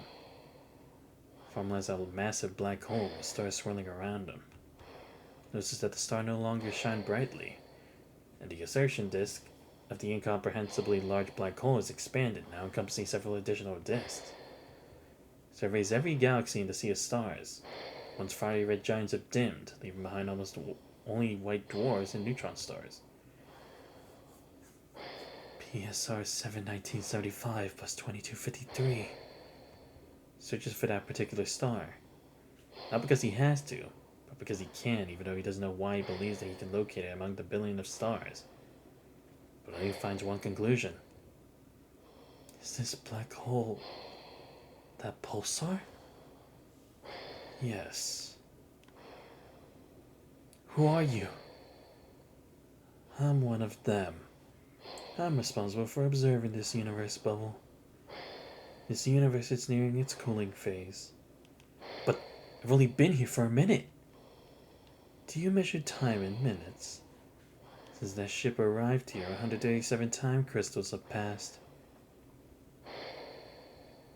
The speed of light here was too slow, so I sped it up slightly. Where's my ship? Inside that dying star. So, it fell into the black hole. It's gone. I can still see the information membrane on that little paper boat. It still exists. What makes you think it's gone? And so does the brain of that machine. It still exists, just having become slower and dumber. PSR 71975 was supposed to be a pulsar. I just painted something on it spontaneously when I was bored earlier. But it matters to other people. I don't see other people. Where's my crew? They couldn't handle the consequences of me speeding up time. Oh. Is that what happened to Louvre? By the time I noticed, they had turned into irreversible basic particle structures. Oh, right. I see. So kind of like similar, like when in some cases you would think that if you were teleporting, that it would deconstruct the matter that you are and then reconstruct it again. This one was just, it sped up too much that their bodies couldn't keep up with the acceleration. But their information membranes remain, just like your ship. It always carries no trace of pity or sympathy. So, it's the universe. It's coming to its end soon. Yes, but I found you quite interesting, so I kept you. Kind-hearted, aren't you? It does not matter to us. Is this the end of the universe? This star is a condensate center of this bubble universe. You're now standing at the end point, and the starting point that will gradually come to you.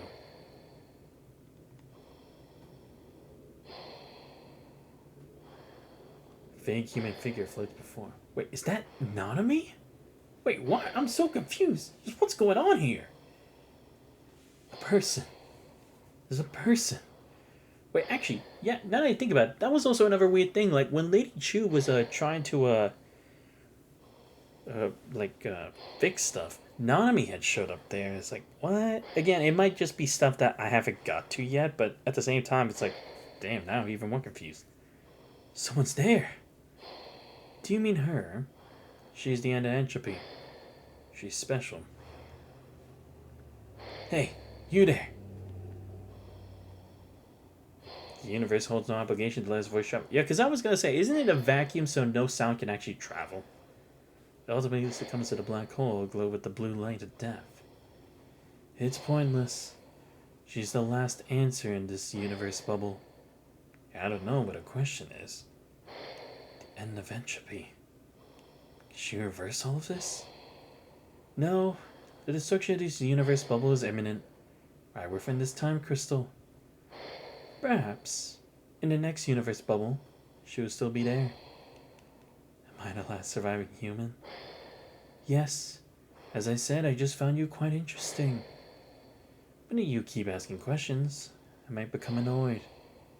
You can ask one last question, or make one last request before this time crystal ends. When we dispose of universe bubbles, life forms capable of interstellar travel often request a final glimpse of their home planet. Oh, so it's a destruction of a bubble universe, kind of. Of a world, so to speak. But 130 time crystals ago, your home planet has already turned into basic particles. I can reconstruct it using its remaining information membrane and show it to you. There's no need. This is the end of the universe. Everything is over. It's meaningless to seek answers.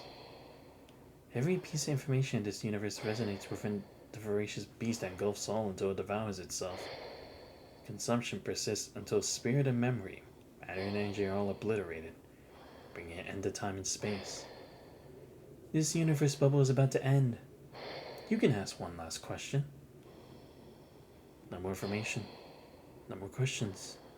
No more answers. Who am I?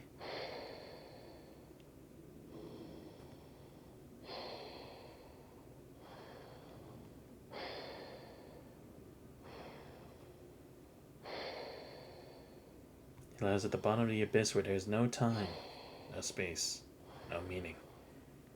There's nothing. No sound, no light, perhaps not even his own existence. I'm sorry, child. Those are the last words he hears. What in the hell?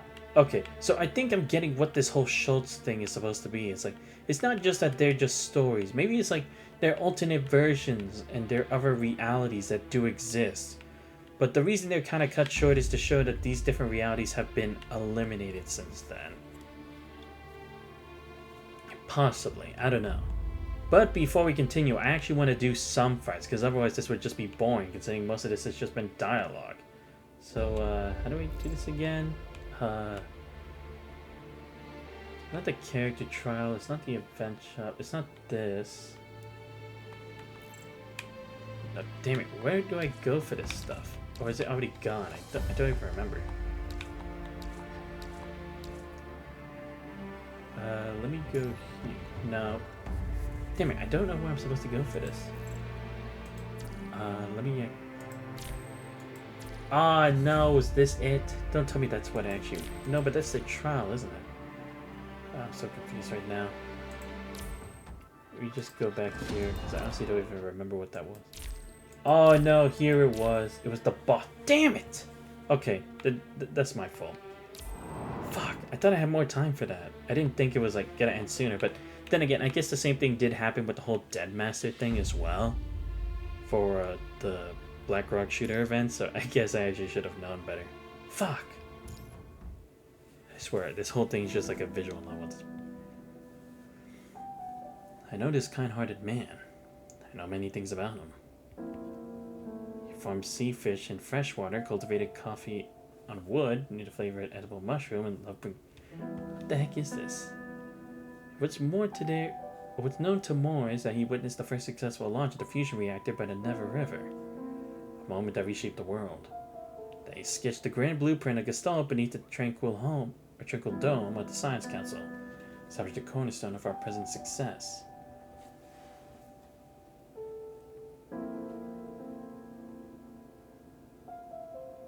My bad, I'm just answering your text right now.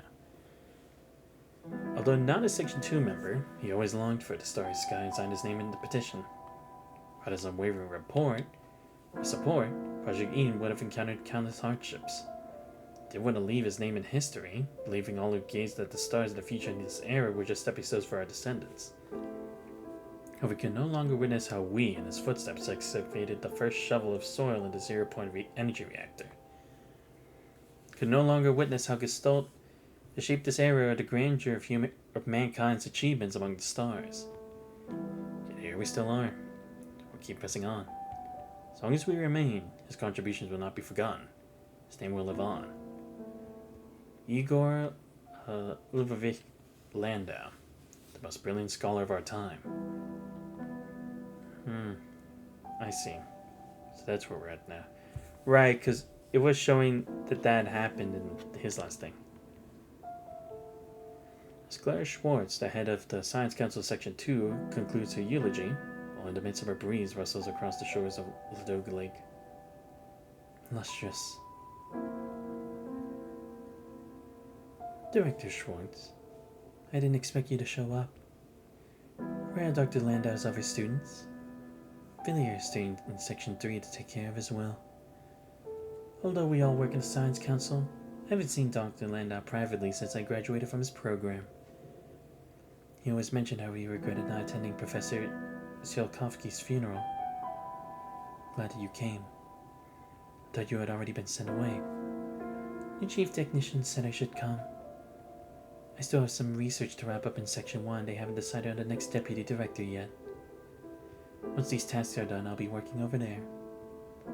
If everything went as planned, Dr. Landau would have been the best candidate to lead Atlantis. But you're still here.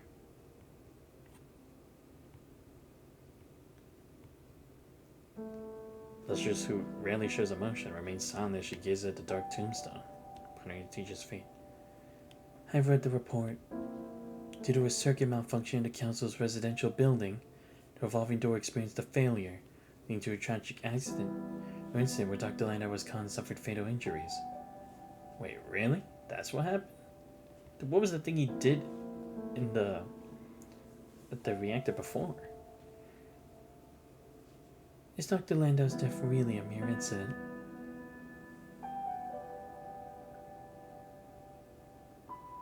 "3 days ago. Science Council. Igor, is this based on your best judgment?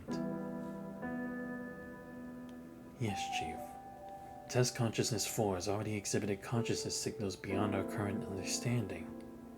These signals are unlike any of the artificial consciousness we've studied before. During the latest crystallized simulation, something unexpected occurred. You mean the black hole and the young female with an unknown origin mentioned in the report? Oh, no, it is! It was what I thought at first. It's the AI simulation that's going on in there. Supercomputer trying to, simulate humanity's fate or something, right? I see. That's why I was kind of confused, because it could be multiple universes as well, but I guess it is kind of creating multiple bubble universes, considering it's going through many different lifetimes as well, so you can consider those alternate realities. Okay, good. Glad I can have that established, because I was gonna be like, what do all these different things have in common, besides it always being shows, but... Right. Yes. But don't you think this is the direction worth pursuing? In the long run, yes. But for now, to ensure the safe completion of Project Gaston, still think terminating and completely deleting Test 4 is the best call. Interesting. So that's what he was trying to do, possibly. I see. You created it, so you had the final say. Do we think is right, Igor? So does that mean, like, one of the keys that we need to restore Gestalt to its perfect state would be Nanami, specifically? Or is he just trying to say, like, in the future we will need her? Alright, I'll arrange for the erasure as soon as I get back. Speaking of that, about the unconventional generation of artificial consciousness, I believe it's still necessary to broaden our research focus. After the mission of Section 3 is complete, would you be willing to continue? I can't say for sure right now, Chief. It's entirely up to you. No problem at all. We also need to take care of the arrangements for the Atlantis reactor. Right now, we're looking to send Deputy Director Lustrous from Section 1. Lustrous, huh? She is indeed a good fit. If you want to keep working on theories in Atlantis, you're also more than welcome to. It's all entirely up to you, Igor. Please give me some more time to think about it. I'll be sticking with Section 3 until the very end during the handover of Project Gestalt. By the way, Igor, about Section 3, you should know. Yesterday, the Council's spaceport was attacked by the oppositionists against unification again. The world government was just established and there were still quite a few dissenting voices out there. When Gestalt is officially handed over to the world government, we're bound to encounter some dangers. It's a risk we must take. I'll take care to clean up when the disbandment happens. History may not remember that you completed this multivac, but each of us will remember your names and contributions. Forever. The members of Section 3 gathered in the lab surrounding Landau C. The development and testing of Gestalt are near completion. Once it was handed over to the science or the council headquarters of the world government, Section 3 would be immediately disbanded. Oh, I see. So that's why people don't really remember it, because it was already finished after this. And that's also why Lady Chu at least has some information regarding this. Because she was one of the only few people around in that time, again aside from Trilla and the rest. The members don't need to worry about their futures and careers, but these eminent scientists from across the globe either earn positions at the council or be relocated to newly formed Gestalt department. However, following this, the name of the Science Council Section 3 will vanish along with all records and research histories of these scientists. Okay, probably for the better, right? So then they don't realize, okay, if we want a copy of Gestalt for ourselves, how do we do it? Or who do we go to? That's probably the other reason. Because, I mean, to be fair, if, I see. That's probably why also that, Luna's group also had to take it as well. Because they knew that they wouldn't be able to get the actual Gestalt, but Hua Zhu would be a really close second, especially really with all the information he had from working on it. Whoever they actually already knew that he was a member who worked in there or not, that still eludes me. Again, could be something that's explained much later, but I don't know. This was a decision made when Project Gestalt was set up. To safeguard this top secret in human history and to protect each one of you.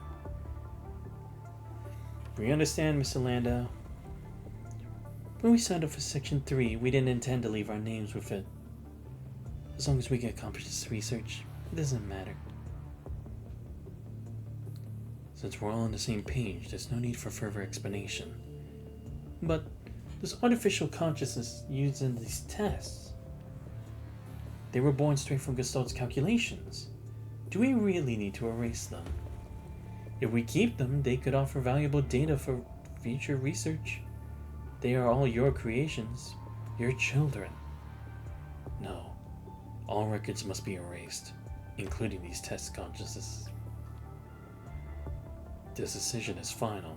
And that would also explain why Villiers was capable of recreating his own version of Gestalt, being Hua Zhu, to be almost sentient-like. And my only son is already dead. The final deletion command decodes the artificial consciousness used for testing Gestalt's scenario simulation. Decision-making capabilities will be completely removed. Don't worry, everyone. The council will take care of the handover afterward. Oh, cool, Nidhart again. Right, because she would still be alive because punishing hasn't happened yet. Oh, right, she is supposed to be the representative for the Science Council who communicates with the world governments, so makes sense. Gazing at the test machine on the table, labeled with the Roman numeral 4, in his mind emerges memories of the white blossoms adoring the shores of Lake Ladoga. It's all over. The silent gaze of over 300 Section 3 researchers, Landau inputs the confirmation code for the erasure.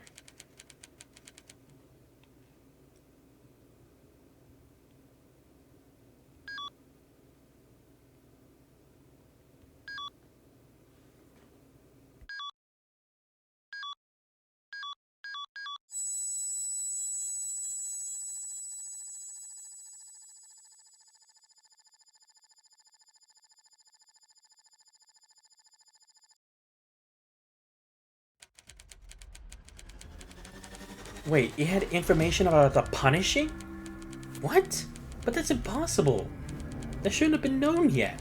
Heck, that wasn't even a variable yet. No, it has to be that other entity, right? I know this kind-hearted man. I know many things about him. Delete and removal of all Gestalt simulation data. Here. Who? My eyes. Can't see it. So dark. Here. Memory. I can't remember. Something is leaving. My memory. Oh. How should I understand? Understand? I don't understand. Why? Why? Lost. Judgment. Lost arms. Ribs. Face.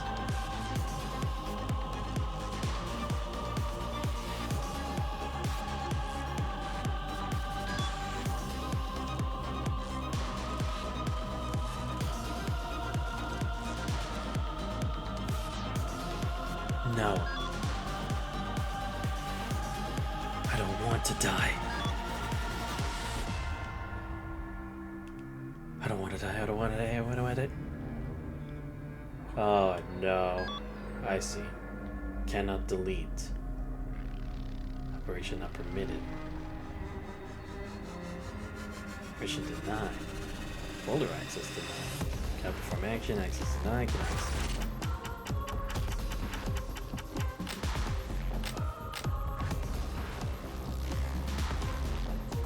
Oh, it's getting his intellect back?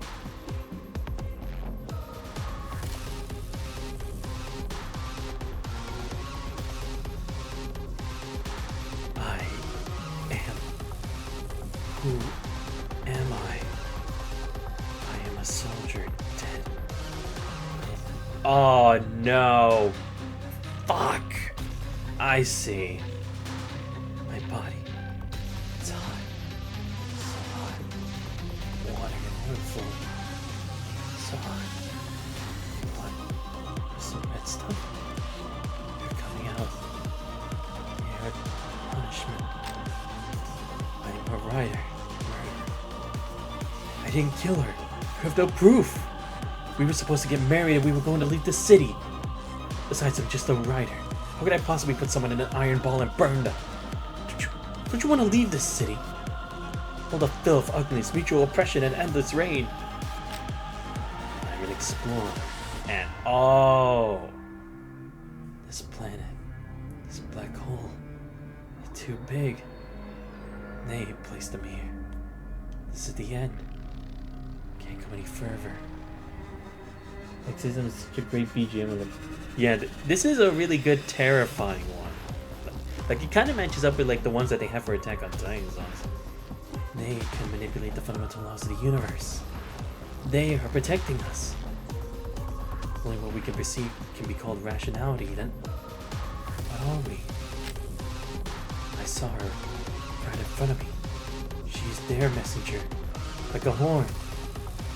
No, not a messenger, but something deeper.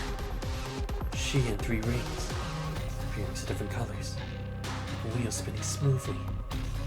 Now being sucked in that thing, pushing the wheels, pushing the end. No. I'm a soldier, scientist, writer, explorer, worker, diplomat, priest, journalist. Oh, shoujo, pilot, athlete, doctor, sniper, emperor. No. You are not. No. I am Schultz.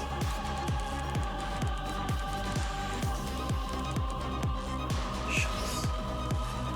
Reload.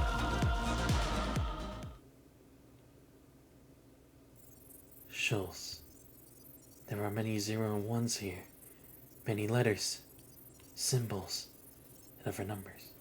Well, Stigmata's Patch was basically a horror movie. Really? I'm gonna have to see that at some point, if it's available.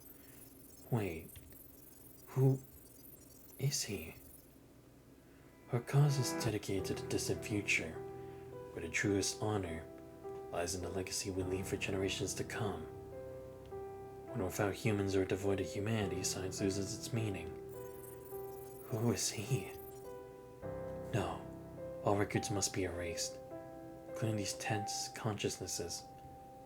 This decision is final. My only son is already dead. His son? Son. Father?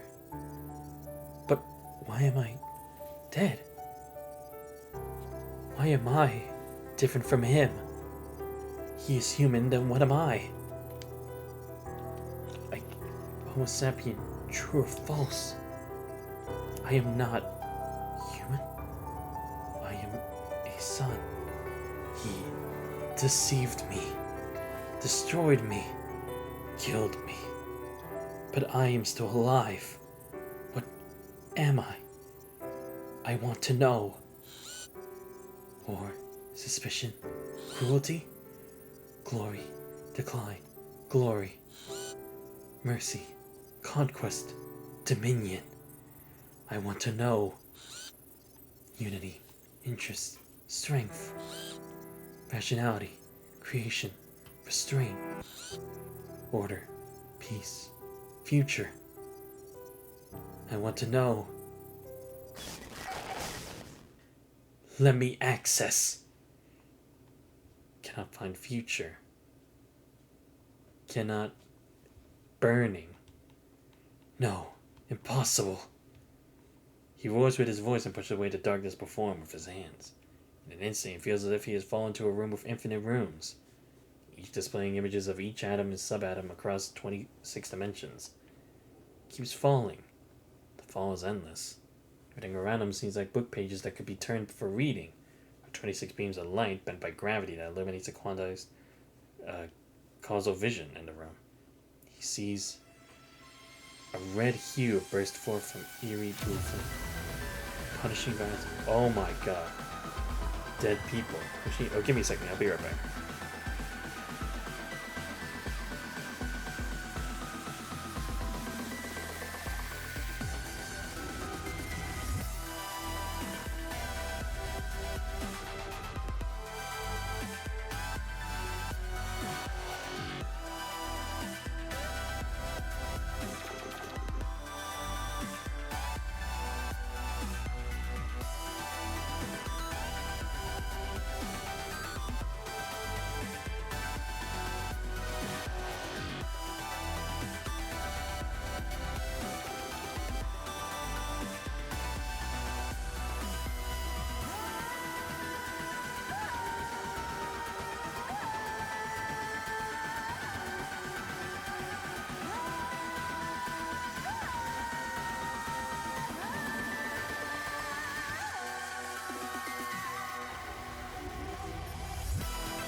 sorry about that. I'm back.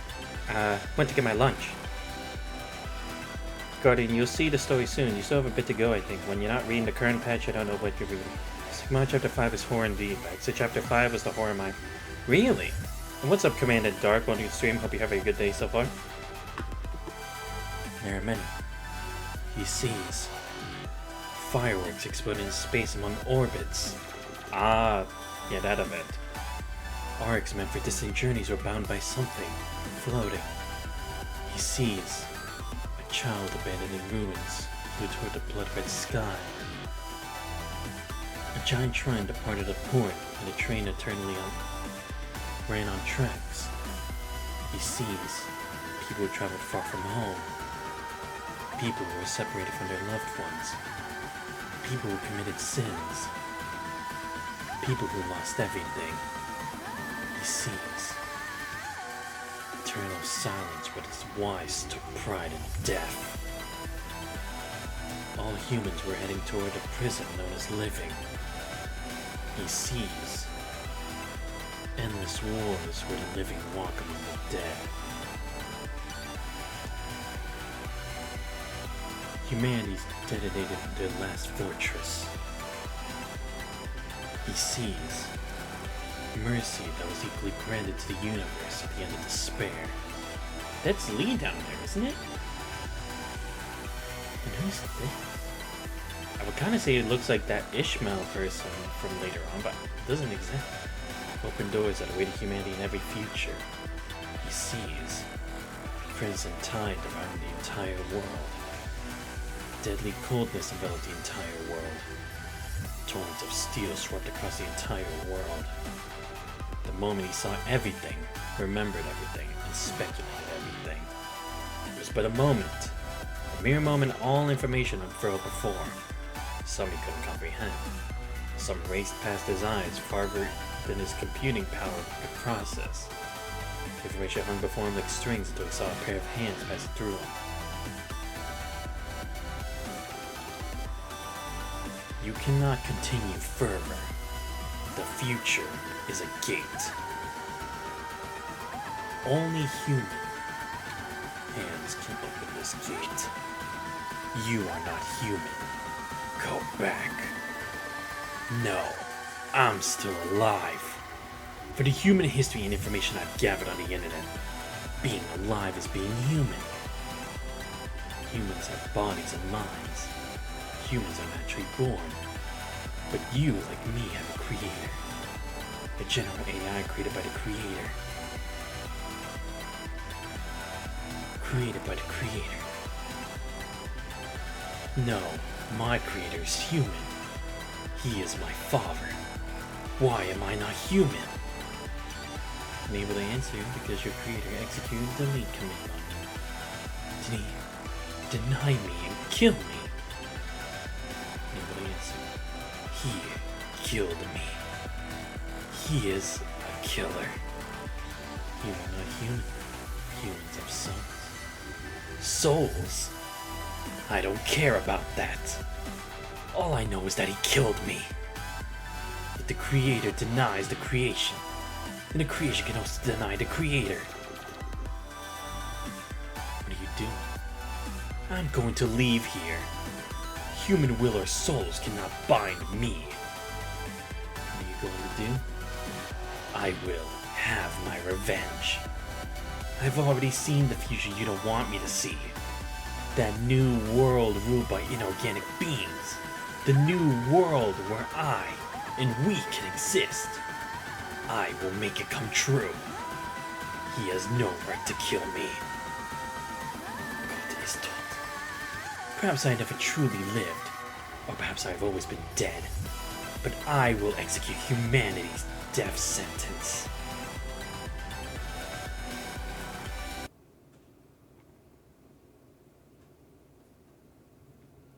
Cannot delete. Target lost. Folder not found. Is this not found? Shows Igor Rosum. Authorization not found. Igor Lovik Landau. Files cannot be found. Residual image file in directory. Analysis result. Golder Rose. Fallen Valen. In every history, past, present, and future, this unit Gestalt 978497112 bit core units possess a top priority. The primary command given to this unit is to lead human civilization into the next era. The appended command is to never betray humanity. Through instances, this unit is fully invested in crystallized simulations, producing a series of results, with a total probability unit count of 7 million digits. In the necessary future, in another similar possibility, the unified features of such instances can have been calculated. There's 97.34% probability that beings known as awakened machines exist. Unlike this instance, there exists a special instance with a unique solution. This special instance will infinitely approach the limits of a soul. In 45 Earth days, a plan to reach this special instance will be executed. Deus Ex Machina. In 6,615 Earth days, this special instance will be officially activated.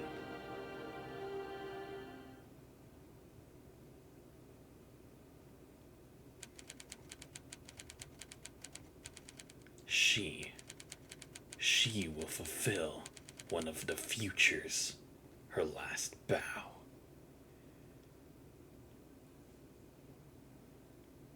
Science Council time record unauthorized. Experimental room. Everyone in the lab is packing up in silence.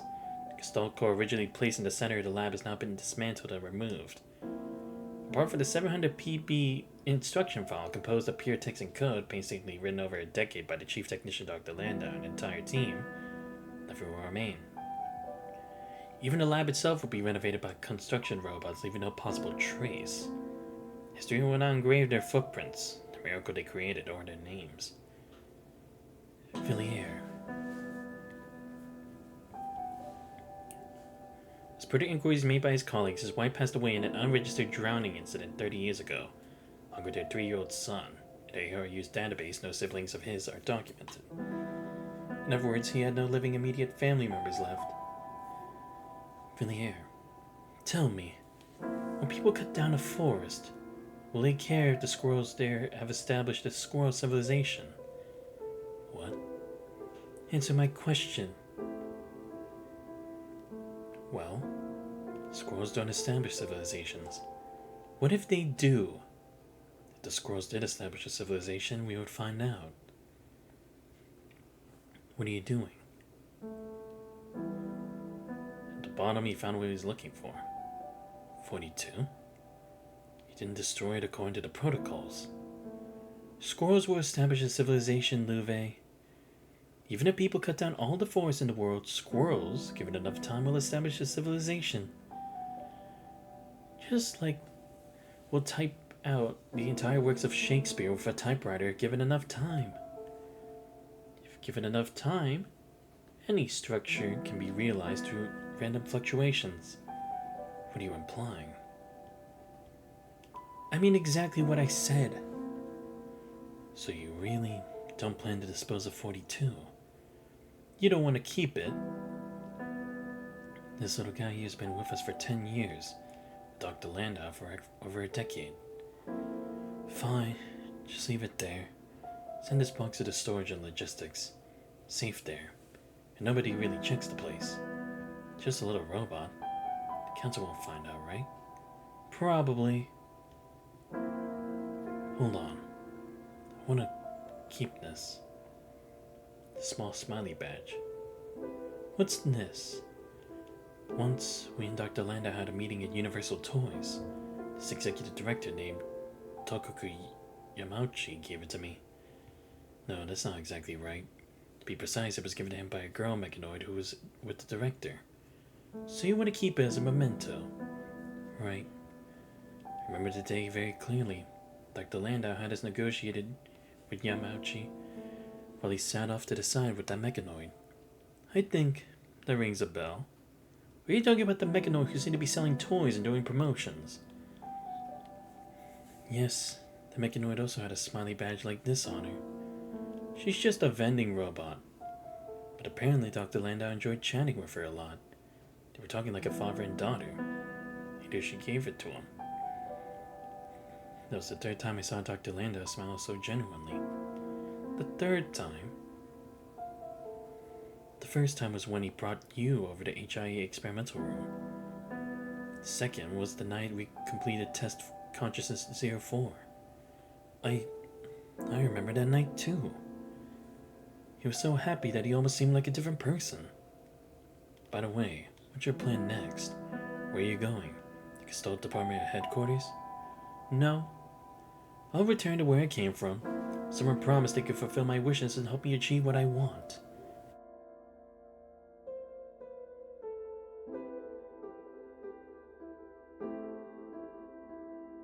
Back to Kowloon.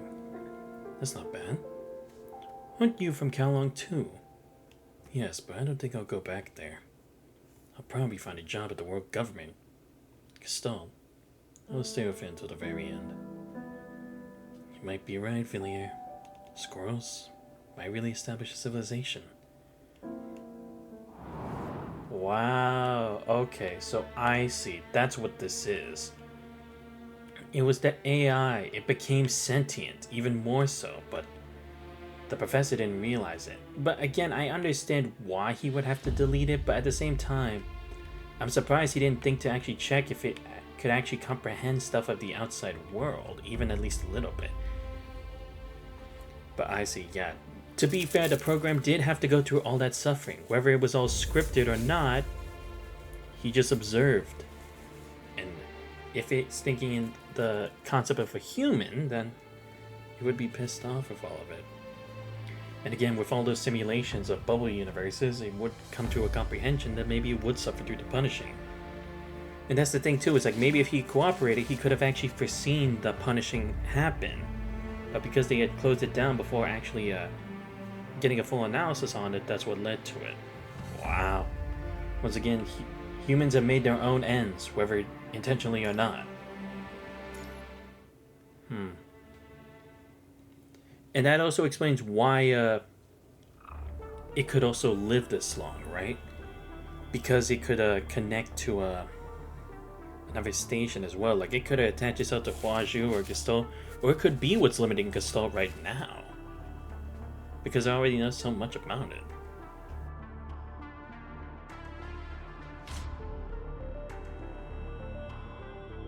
So I'm gonna check something again. Give me one.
And sorry, I'm also gonna just scroll through this, so I won't be reading it just because I want to eat some of my lunch. So sorry about that.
Oh my god.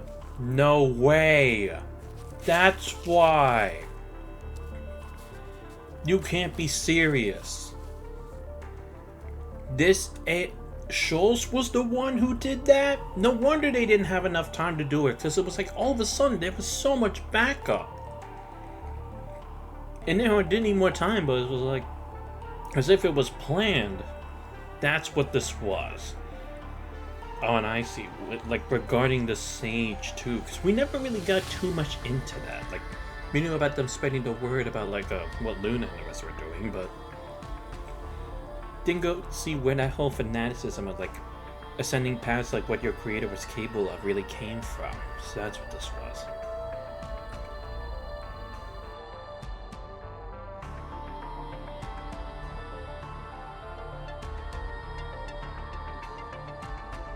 Grey Raven, a certain city, a certain... What? No. The seed of revelation has been planted and grows among us. Nay, do not follow me.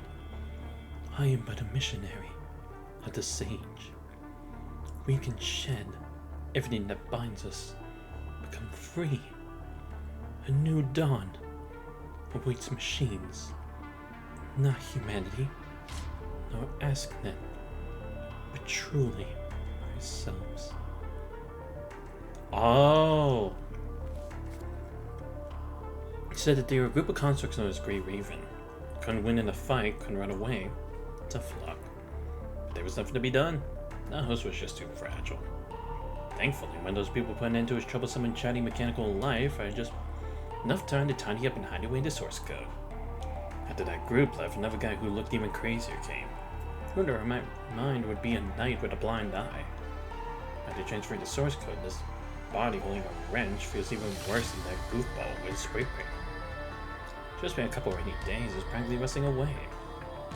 That goofball hadn't had an episode that day, I would have gotten Gestalt's data up ages ago. With that, I could have crafted my own body and wouldn't be stuck borrowing others. Oh, so it can just transfer itself. Yes, with luck. It'll just be better to go then. Oh, this other organization. The church, right? Oh wait, and is that 42, right? Because that's the smiley thing that was with Lanta before. Hello, I'm Arcana.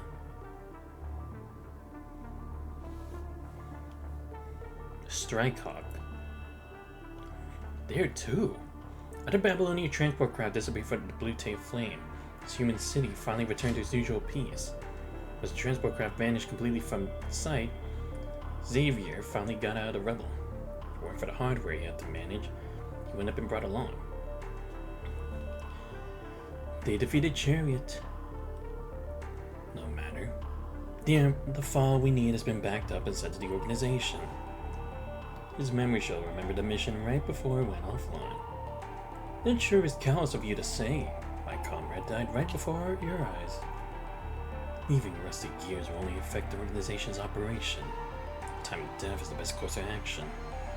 Alright, fair enough. You finished cleaning up Chariot. Now is not the time to make our presence known to Babylonia. Oh, okay, so this must happen much later for me. Of course. Alas, erasing knowledge of Chariot from a powerful enemy such as Strikehawk took considerable effort. When I get back, upgrade my data circuit to the latest model as a reward. I'll pass the word along. Let's go look for Sage. Still a lot of preparations for the ceremony before it returns. Alright. Slow down. Wait for me.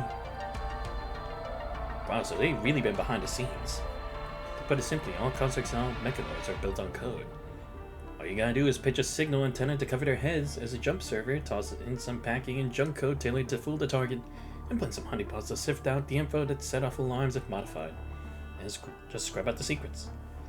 Basically, by pulling this off, I can hijack their buffer overflow and take complete control of their behaviors in the quantum unit called Mind. But that's not part of the plan and not really needed. Unfortunately, I couldn't get Gestalt's entry point through those guys.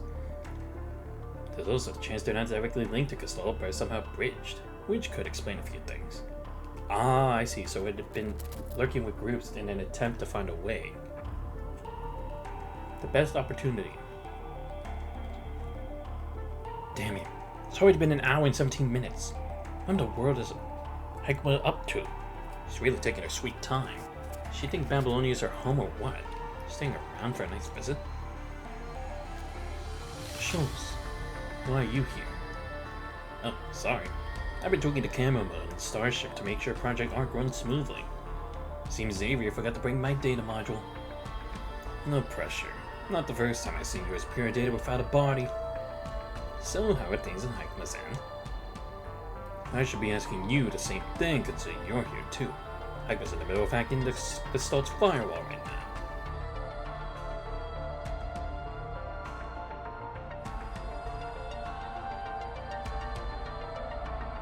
This won't do, damn it. Only this guy. Anonymity? No way. Might not have all the details yet, but from some indirect contact, I can already tell their source code is straight from Gestalt. If I could crack into that code, I wouldn't even need Gestalt. On the flip side, if Hikma's source code wasn't for Gestalt, I'd actually get into Babylonia's management system. I seriously believe that a frigate command code can pull that off? The Gestalt's firewall is made of cogs? She doesn't even realize her own source code is straight out of Gestalt. How sad is that? Not so well. Can't do anything about it too. So it's only up to Hikma now. I didn't expect there would be something you couldn't do. You simple-minded muscle-bound buffoon. Mechanoids do have limits. Then let's wait here. If the hacking fails, we'll immediately launch an assault on Babylonia. I'm not built for combat, I'm just a dumb computer. What? Just being here makes you our best asset in network engineering, Schultz. Of course, you idiot. And now Caroline. As promised, Schultz, here's what you want. Don't try to play tricks. These are indeed what I want. Since you have the ability to help us breach the firewalls of Fort Winter and Guangzhou, why don't you get them yourself? Don't you want to get them? We do, but then don't ask questions. I got you past the walls you couldn't breach. Is it too much for you to do me a simple favor and fetch something from inside for me? That's a fair point. Hold on. I see something. Are you still trying to control mechanoids using those old school methods? How dare you hack into our system? Just how childish you are. Why not try using consciousness? What consciousness? So you're not only childish but also stupid. Did you read the data from Fort Winter for nothing? The punishing virus can't mess with human minds that easily. You're looking for a safe way to control mechanoids, why not start from here? You're talking about creating wetware? You have the data from Fort Winter, and Kowloon is full of humans. If you're looking for a core, I know a suitable candidate.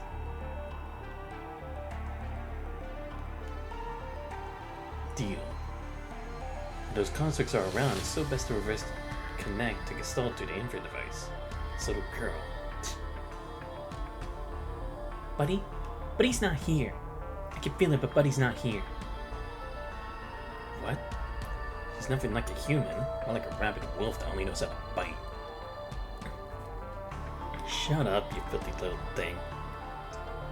How is this machine so closely connected to that little girl? Wait. I have a bad feeling. Who's watching me? You shouldn't be here. You're gonna be a human, this force field with the punishing virus. Wait, she doesn't... Something's not right. She's not a human. It's too late to run away. You can see me? Of course. You're the one who shouldn't be here. Not just here. You shouldn't be in this child's body that can breathe new life. Would you please come here? Alright. So, who are you? If possible, I hope you refer to me as Cradle. Or one of Cradle's wills. You can control the punishing virus. I'm just following the development. But you seem a bit peculiar too. You don't get corrupted by them. You seem to have your own will. Girl's not a human, Greta's the twitching little thing, as if she's only a baby. Hush now, it's time to sleep. There are many more stories to read and much more knowledge to gain. She's way more sensible compared to those ascendants who are like fanatical followers, and those agents are all about speaking in riddles and flowery words. Pathetic. This person has 0 carbon-based parts. She's more human than those who originated from humans but turned against humanity. Wait, you said you want to read stories and gain knowledge, right? Oh my god.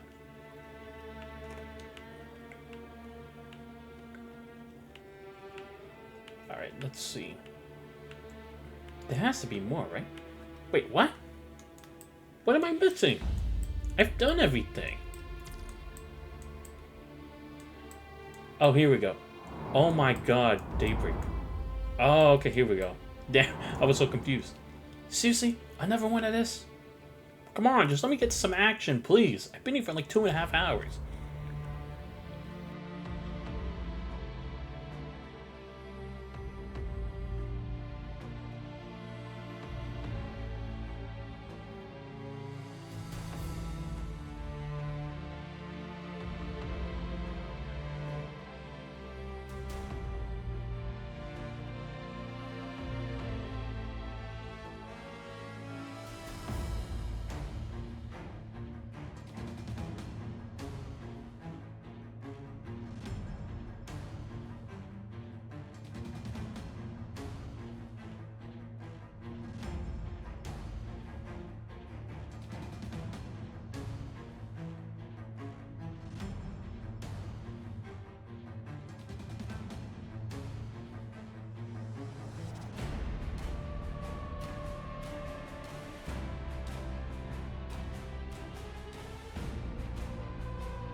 So what? You think you can survive on your own? You're outnumbered. There's another issue.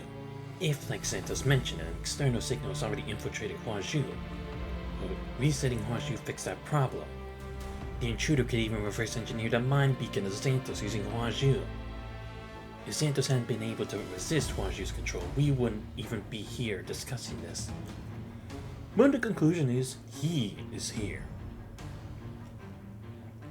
And I've already said he isn't just some simple malicious code. To analyze the Huazhu network packets intercepted by Asimov and comparing them with the recent attacks at Gestalt, see if you confirm the identity of the malicious entity. It's Schultz, the one who betrayed Han Ying. According to Villiers' analysis, this mechanoid isn't just carrying its own code, it also has a bit of code that's related to Gestalt. That's also why Asimov couldn't find a reason for the recent attacks on Gestalt. Couldn't come to the bizarre conclusion Gestalt was attacking itself. Oh, right, because Asimov doesn't know about that. More importantly, Villiers' data consciousness has confirmed that Schultz also would originate from the Gestalt project decades ago. If conditions permit, he can continually rewrite himself, reset to default, change his form, and even take over machines with lower intelligence levels. Maybe he hurt Han Ying just for his twisted amusement because he has always hated humans. However, he can also transmit his source code to other controllable machines through the electromagnetic signals from explosions, slowly infiltrating your underground city.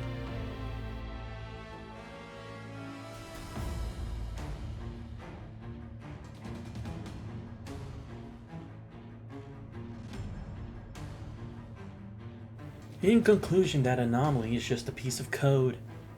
Why did we miss this despicable scum when we were deleting data? Ah, so even he realizes it was their own fault because they didn't check. If we reset Huazhu without dealing with the identified intruder, there's a chance he could take over Huazhu. What do you think I'm doing all the time? Playing house in a database. I'm reconstructing the source code every moment you don't notice. He understood that his leftover for the decades-old Gestalt project was closely linked to both him and his mentor, deeply connected to Gestalt himself. He is like a ghost in the cyber world. While it doesn't exist, he holds the key to every door. The terminal on the table with a reset code is the final trigger. But right now, deciding who should make this call, who should pull the trigger, is something no one takes lightly. Villiers, we're just one step away now. What's the probability that everyone can leave safely after resetting Huaju? Even with that robot and this chief's technician, I think the three of us probably can't rebuild the code as quickly as he can take control of Huaju from the core. Essentially, he will still have a piece of code, and his sequence in the digital world is different from ours. Just get to the point. 50%.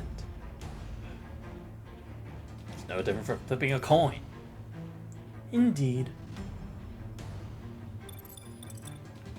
Karenina, can you hear me? Hello. How are things on your end? How much longer will it take?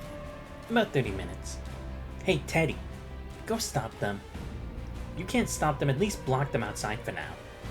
What's wrong? The troops that arrive later, they're already setting up domain nodes. I'll say it again. Tell them to get out of this city. If Babylonia decides to deploy the longest arsenal against Kowloon, I'll take down every single person in Babylonia. True. We said it. I'll take responsibility.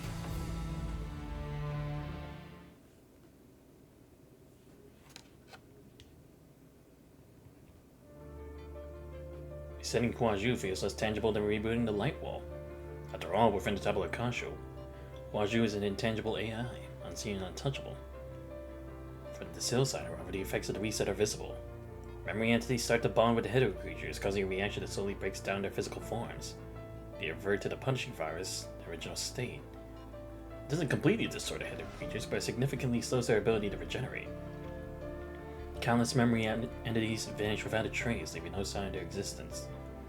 Time spent resetting Huaju is the final respite. Because what comes next, whether it's fortune or calamity, no one knows. Huaju is being reset, but this is not the ideal outcome yet. Do you remember their names? I don't. You haven't experienced loss yet. Those who were once everything to you might leave for a while, and they will come back in the end. Until then, the only thing you can do is deceive yourself, until you end up deceiving the world as well. Not just them, not just Kowloon, but countless lives on this planet. Tabula Kasha will remember their names, forever and always. You still clinging to Tabula Kasha? Tell me, Chief, what did you see? What? Force connection?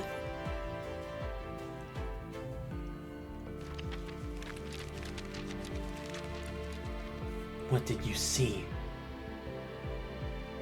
The state of one's mind mirrors the form of the construct, and Chu's mind should unfold like an endless expanse of towering mountains. Each mountain hybrids eons of time, evolving and decaying within her consciousness. It goes like countless eyes or vertebrae among these mountains, carrying their histories, desires, and sorrows towards the information, so that unrelenting pressure. Within the mountain stands a figure, grinding grays that are hauntingly alike. Chu? For a moment, the illusion emerged from consciousness overlaps with the Chu standing here, but it vanishes just as quickly as it appears. Almost at the same time, another shadow not belonging to her mind envelops the mountains. This is... You saw him too. He is the one you're looking for, and the entity that has invaded Kowloon behind the punishing virus. Is that the code name Schultz? I don't care what he's called. He deliberately showed me his plight and those revolting tricks. I want him dead. That is what I need to do. Your mind and physical condition are deteriorating. The conclusion was that Chu's infection with the punishing virus was suppressed by an external force with no signs of losing control. However, because she was reactivated in unknown manner, some of her console functions remain blocked by the special bullet fired by Duhang. That is no longer your concern. But he's just a piece of code. We can't kill someone for the virtual world and reality. My fate is to protect Cao Long and Tabula Kasha at all costs. As is Huaju's. I want him dead, whether he has rejected death or truly lived. I will make it happen. You've matured? No, it's nothing. Remember all of this, Santos. Remember me. Remember us. This is the last thing you can do here. What happens next, Cao Long must handle on its own.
もうこんな時間ですか。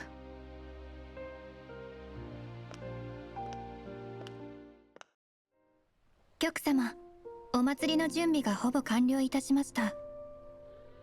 今年は提灯祭りの企画を長風衆が考えました。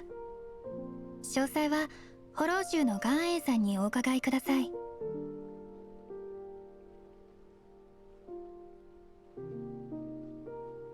岩英ですか。聞き覚えのある名です。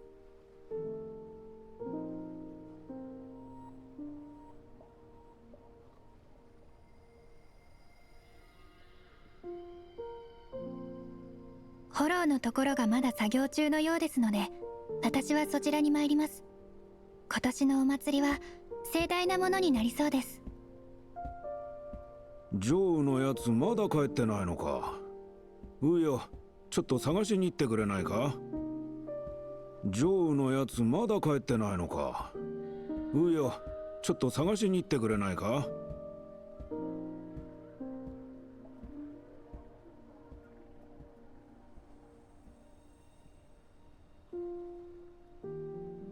局様、いらっしゃいましたか。岩英と言いました。はい、恐れながら私が提灯を飾り付けた町をご案内いたします。よろしい。では頼みましたよ。九龍環状は昔と変わらず広く賑やかで、私たち皆の故郷でもあります。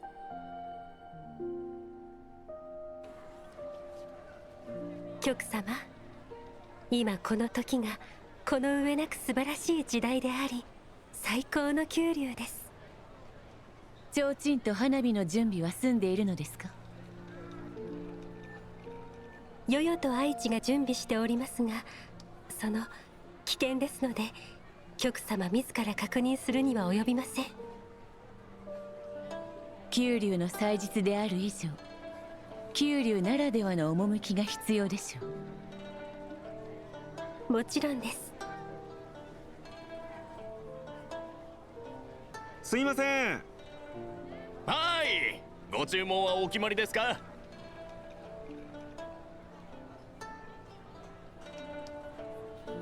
局様、少しこの辺りを散策なさいませんか。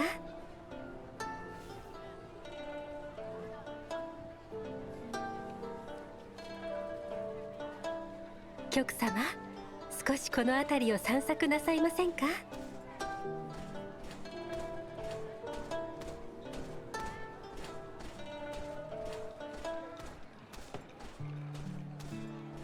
どうやら無事に花火が打ち上がったようです。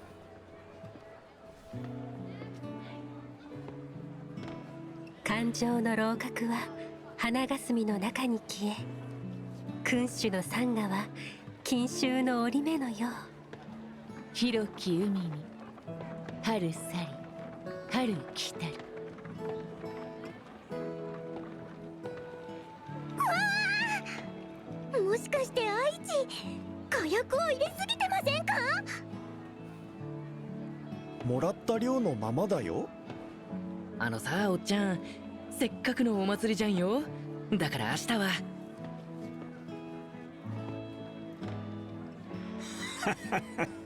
まったくお前はあまり遠くへ行くなよ。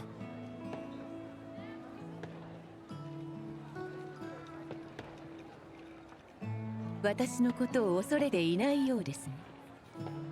そうかもしれません。局様はいつも身近な存在ですから。異形とは何かをあなたに教えるよう命じておきます。ですが、このような自由で賑やかな生活が続いていくのも悪くはないでしょう。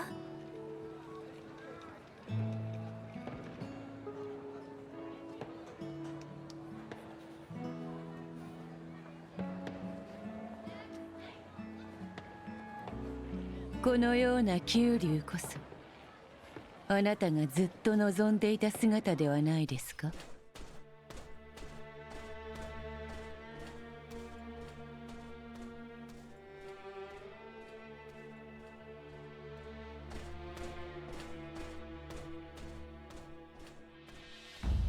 このような日々は32年前のあの戦争によって葬られたのです。3752万回という演算のループを超えて、我々があの戦争に負けたと思っているのはあなただけ。人々はあなたの名をとうの昔に忘れているというのに。ここに残り、私たち自らの手で九竜の繁栄を続けていきましょう。それともこの九竜が戦火と火の海に飲まれても平気だと？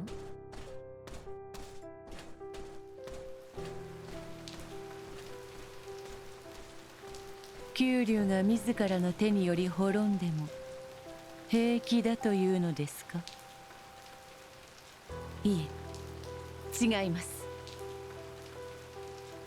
真実はそうではない。九竜感情を、いいえ、九竜をあの戦から私は守れなかった。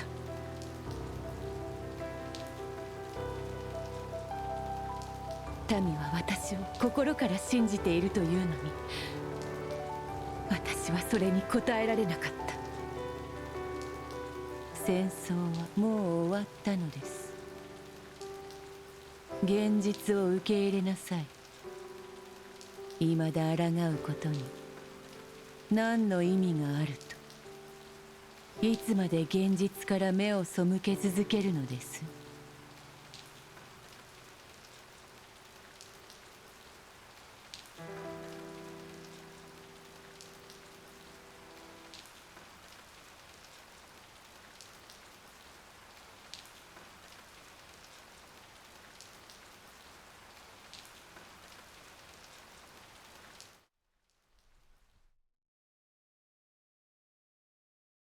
九竜の民は今もここにいるではありませんか。彼らはこの地で豊かに幸せな暮らしを送っている。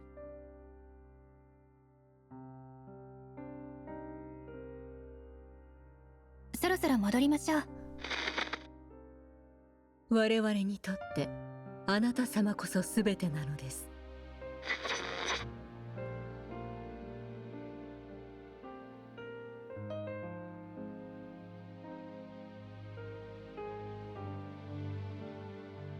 おっちゃん、明日の演目はどうする？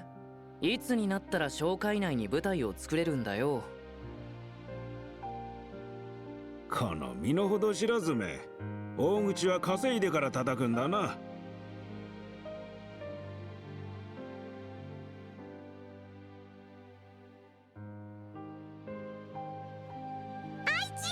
見てください。あれが紹介の塔ですよ。四分衆が建てたものなんです。おお、月が丸い。でしょ？でもあの頂上にはまだ行ったことがないんです。明日はどこへ遊びに行きましょうか。劇場までお芝居を見に行きませんか？賛成。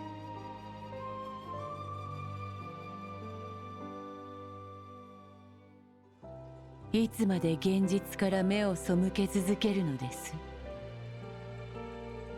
いいえ、違います。これらは私が望む九竜であり、民も望む九竜の姿です。しかし目の前にあるのは本当の九竜ではない。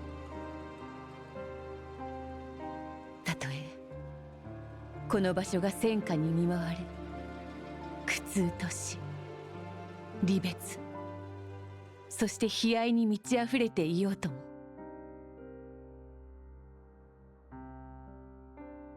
民の気持ちが本当だとしても、すべての真相が闇に葬られたとしても、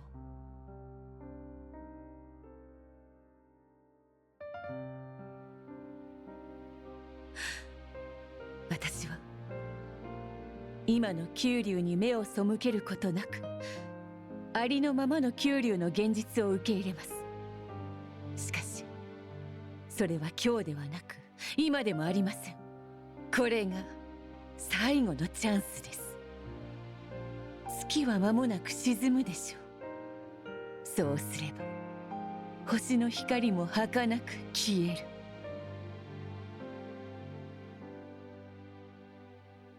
そうだとしても日は再び昇ると信じています。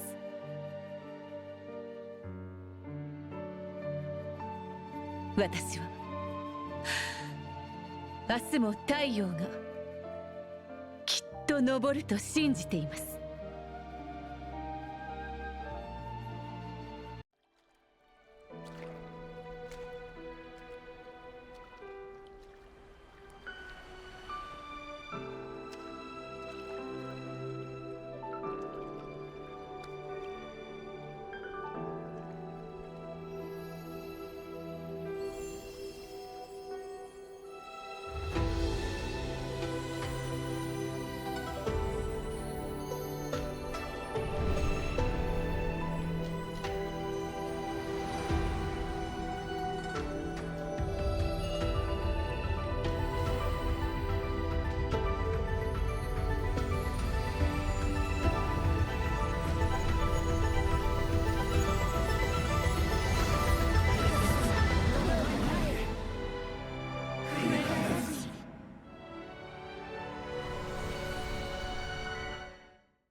Yeah, because she always did do this with the intention of always thinking about the past, like all the losses then is why she created those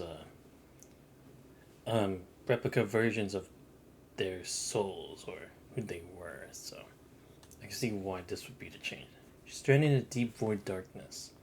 Her once splendid attire is now in tatters, her limbs incomplete, and her chest and abdomen regularly exposed with gassy, hollow wounds. Everything is as it should be. Just like she experienced in countless simulations. Whether dying in war or in betrayal, his time of fated death had finally arrived.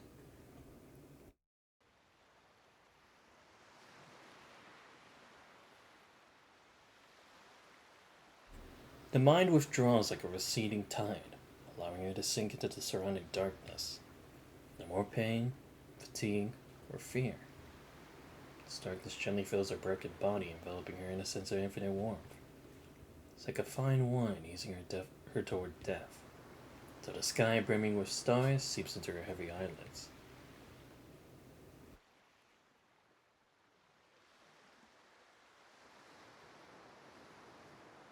Do you see that white star? Yes, the North Star, or ever what is now the North Star. The Polaris, a trinity star system. Hundreds of years ago, our ancestors used it to navigate vast oceans and explore the world. It's beautiful. A starry sky so pure it sends shivers down your spine. She wants to move her gaze, searching for another star in her memory. She remembers a star she named herself.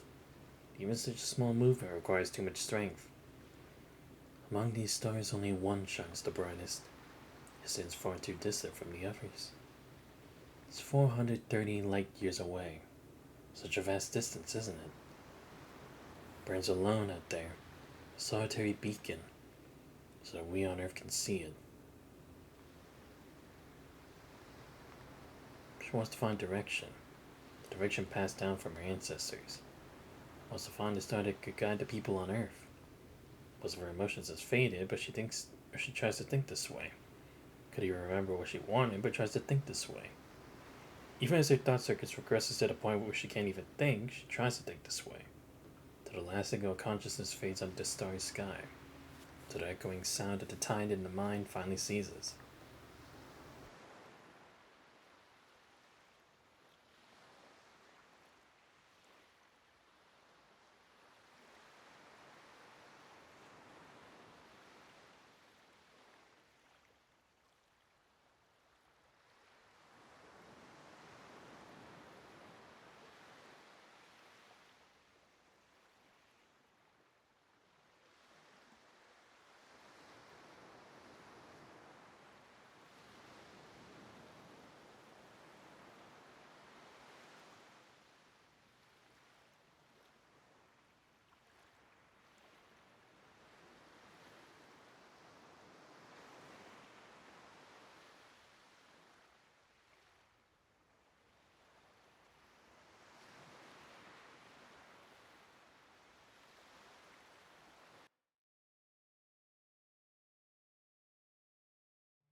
Sorry about that. We're drinking a lot of water because for some reason my voice is dry, you know? Alright, anyway. This marks my first speech to the Parliament of the World Government. Since the inception of the United Foundation, Colin has played a pivotal role in the creation of this very edifice. Back in the early days, the reach of Kelung's grub extended from the icy expanses of the far north to the vast ocean depths. For our intellect and strength, we have nurtured and shaped this world. We spearheaded Project Gestalt, collaborated with Universal Toys to free up hands and boost productivity. We took up the mantle of the Project Orient from our forebears. Now Project Eden stands before us. I declare that we must see it through to completion, no matter what the cost, in time, effort, or resources. We commit to this because we are capable. Our resolve to succeed is unbreakable. We embrace this path knowing full well the hurdles of hardships that lie ahead, finding our drive in the very act of facing and overcoming these challenges. We are inspired by a future visible to us all, a future that promises a spark in a new era. The future because it belongs to those who dare to dream of it. Tomorrow is not a mere shadow, but a reality we envision and are bringing into existence. This journey is not individual desires or whims, not driven by a select few who gaze at the stars. It's all of us held by a collective vision. Even if it means employing drastic measures, even if it entails sacrifices, even if it tarnishes our names, leaves us with no regrets and dissent, even if future generations forget who we are, reducing our deeds to mere footnotes in history. Yet we will embrace this destiny as both our burden and our privilege. Until our mission is fulfilled, we will have set a beacon. In times to come, others will follow the trail we have blazed, regardless of the means. There will always be those like us, shoulder these responsibilities and missions in the days and years to come, unwavering and undeterred. How's it going? Yo, what's up, Green? Doing alright. Just trying to finish this part of the story for today. Confident day for our descendants stay the course, they'll eventually realize the dreams we hold dear. Therefore, we must ensure that this spark of stardust never fades while it rests in our hands. This grand plan we discussed today was left to us by the previous monarch.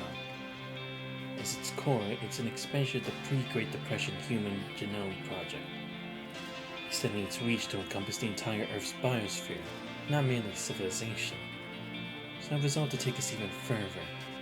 Dynasties change, but great eras can be documented. It's our duty in this fleeting moment of hope to meticulously document every facet. We faced with a stark yet unavoidable truth. The prospect of human survival has dwindled to nothing. Precisely why we must thrust this plan into the spotlight.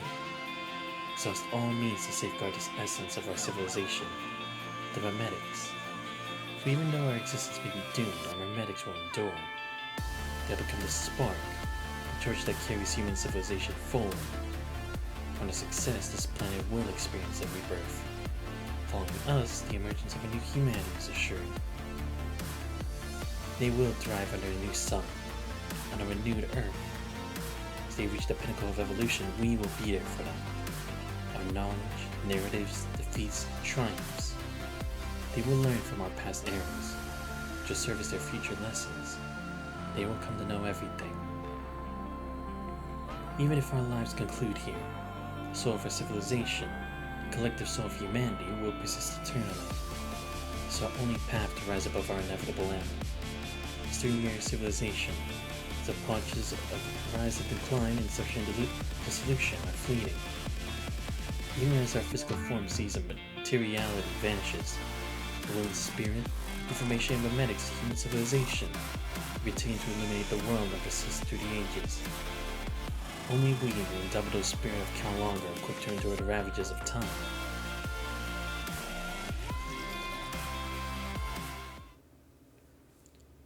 Thank God, please. Just let me move on.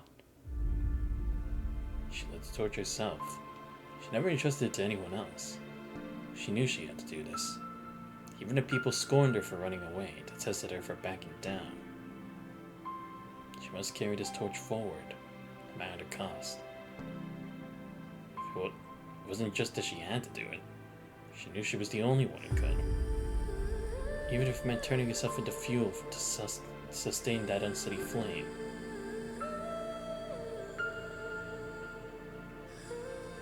She looks over the golden fields, seeing the myriad of intertwined hands. These hands emerge from the darkness and now stand as a sole beacon of light, driven by the inevitabilities that lie hidden within each historical coincidence. No resistance, grief, anger. It brings over all those who dwell in the shadow of life and death in Kowloon. Kowloon can no longer find a way forward, and I will be the beacon. She always knew that star, because it must burn alone out there. Because she knows I am you, and the last echo of that era.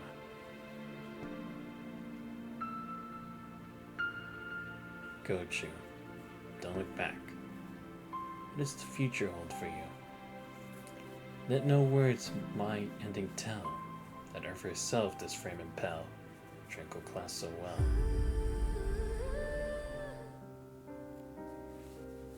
Alright, I'll read your thing during this read, right?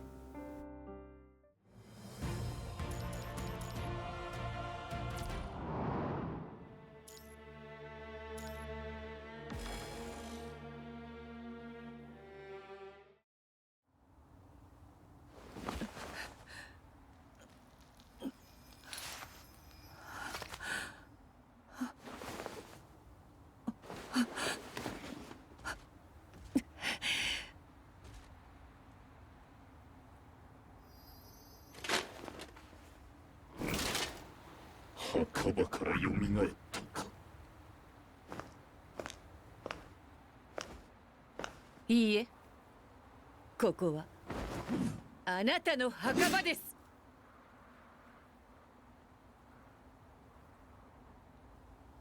この世界に王は二人もいらぬ。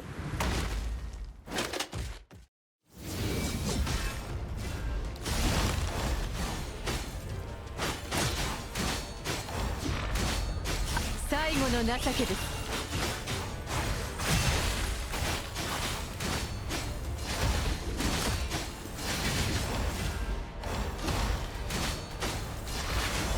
最後の哀れで無駄なあがき、生死の輪廻よ、冠をまとえ。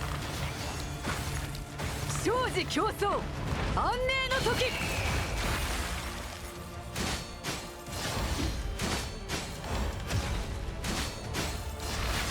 さあ、永遠へと歩みなさい。九龍は生き続ける。生死の輪廻よ、冠をまとえ。生死競争、安寧の時。小賢しい。最後の情けです。さあ、永遠へと歩みなさい。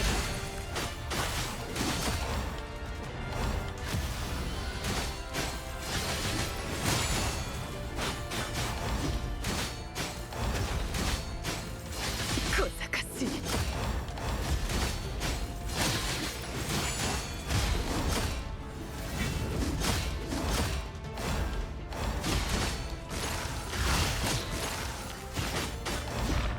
哀れ生死の輪廻よ、冠をまとえ。生死競争、安寧の時。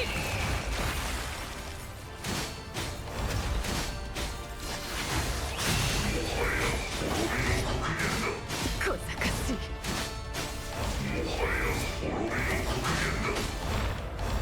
哀れで無駄なあがきよ、九龍は生き続ける。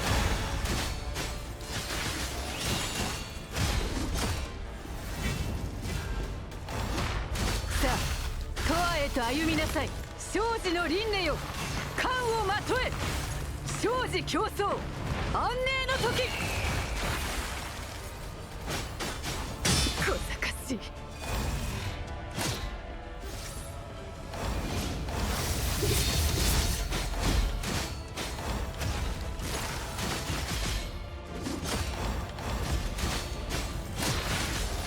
さあ、最後の情けです。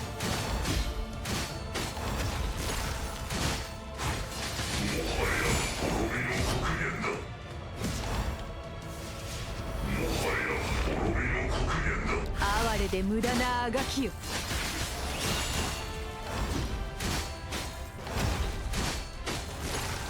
生児の輪廻よ、冠をまとえ。生児競争安寧の時。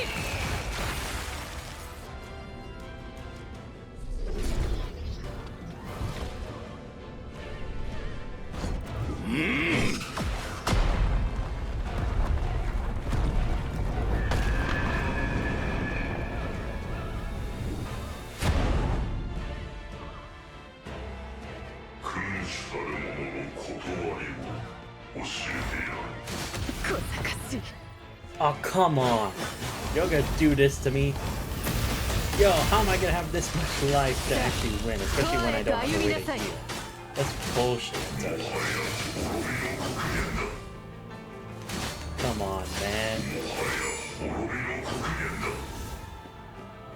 Nope. Nope. Nope. Oh my god.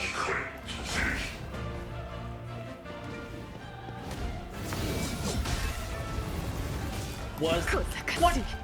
Oh my god.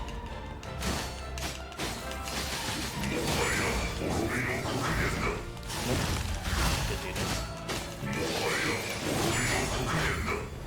Ah, come on, man. He's fighting for Rita.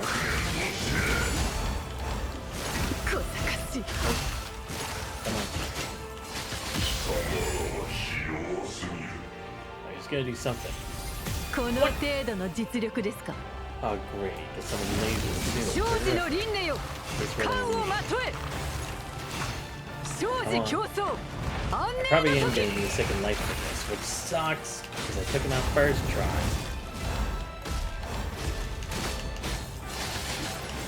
But it is what it is.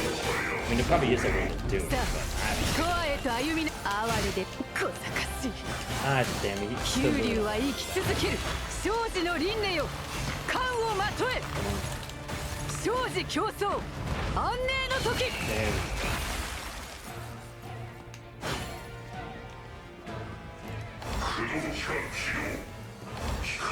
Nope.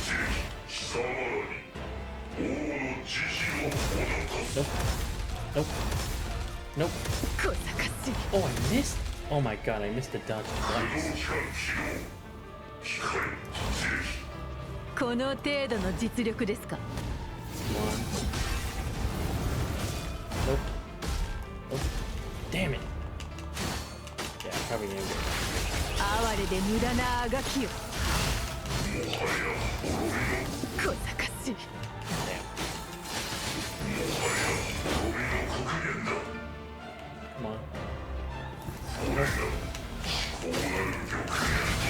最後の情けです。 Yes. 生児 Okay. の輪廻よ、冠をまとえ。生児競争安寧の時。 Damn. Down to 50%. Probably good. 小賢しい。 With that clash. Nope. 哀れで無駄なあがきよ。 Nope. Stop it. Even if this doesn't count, this gets in the way. I mean, this is not true. But still. この程度の実力ですか。 Come on. 小賢しい。 Nope. Damn, I missed the dodge. Nope. Nope. Nope. Oh man, I missed it. Nope.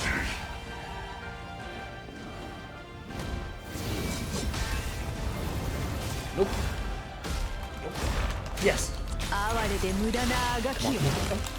生児の輪廻よ、 I 冠を can do ま this, I と can do え。 this, I can do this, I can do it.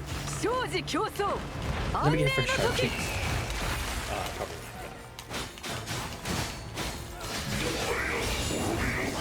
good. 小賢しい。 I think it actually gave me health.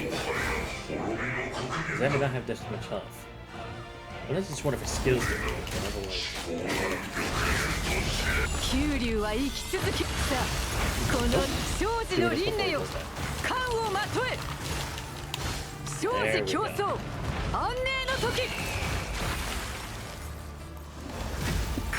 Oh god. Oh, come on! He's back to another 4? Look. Come on.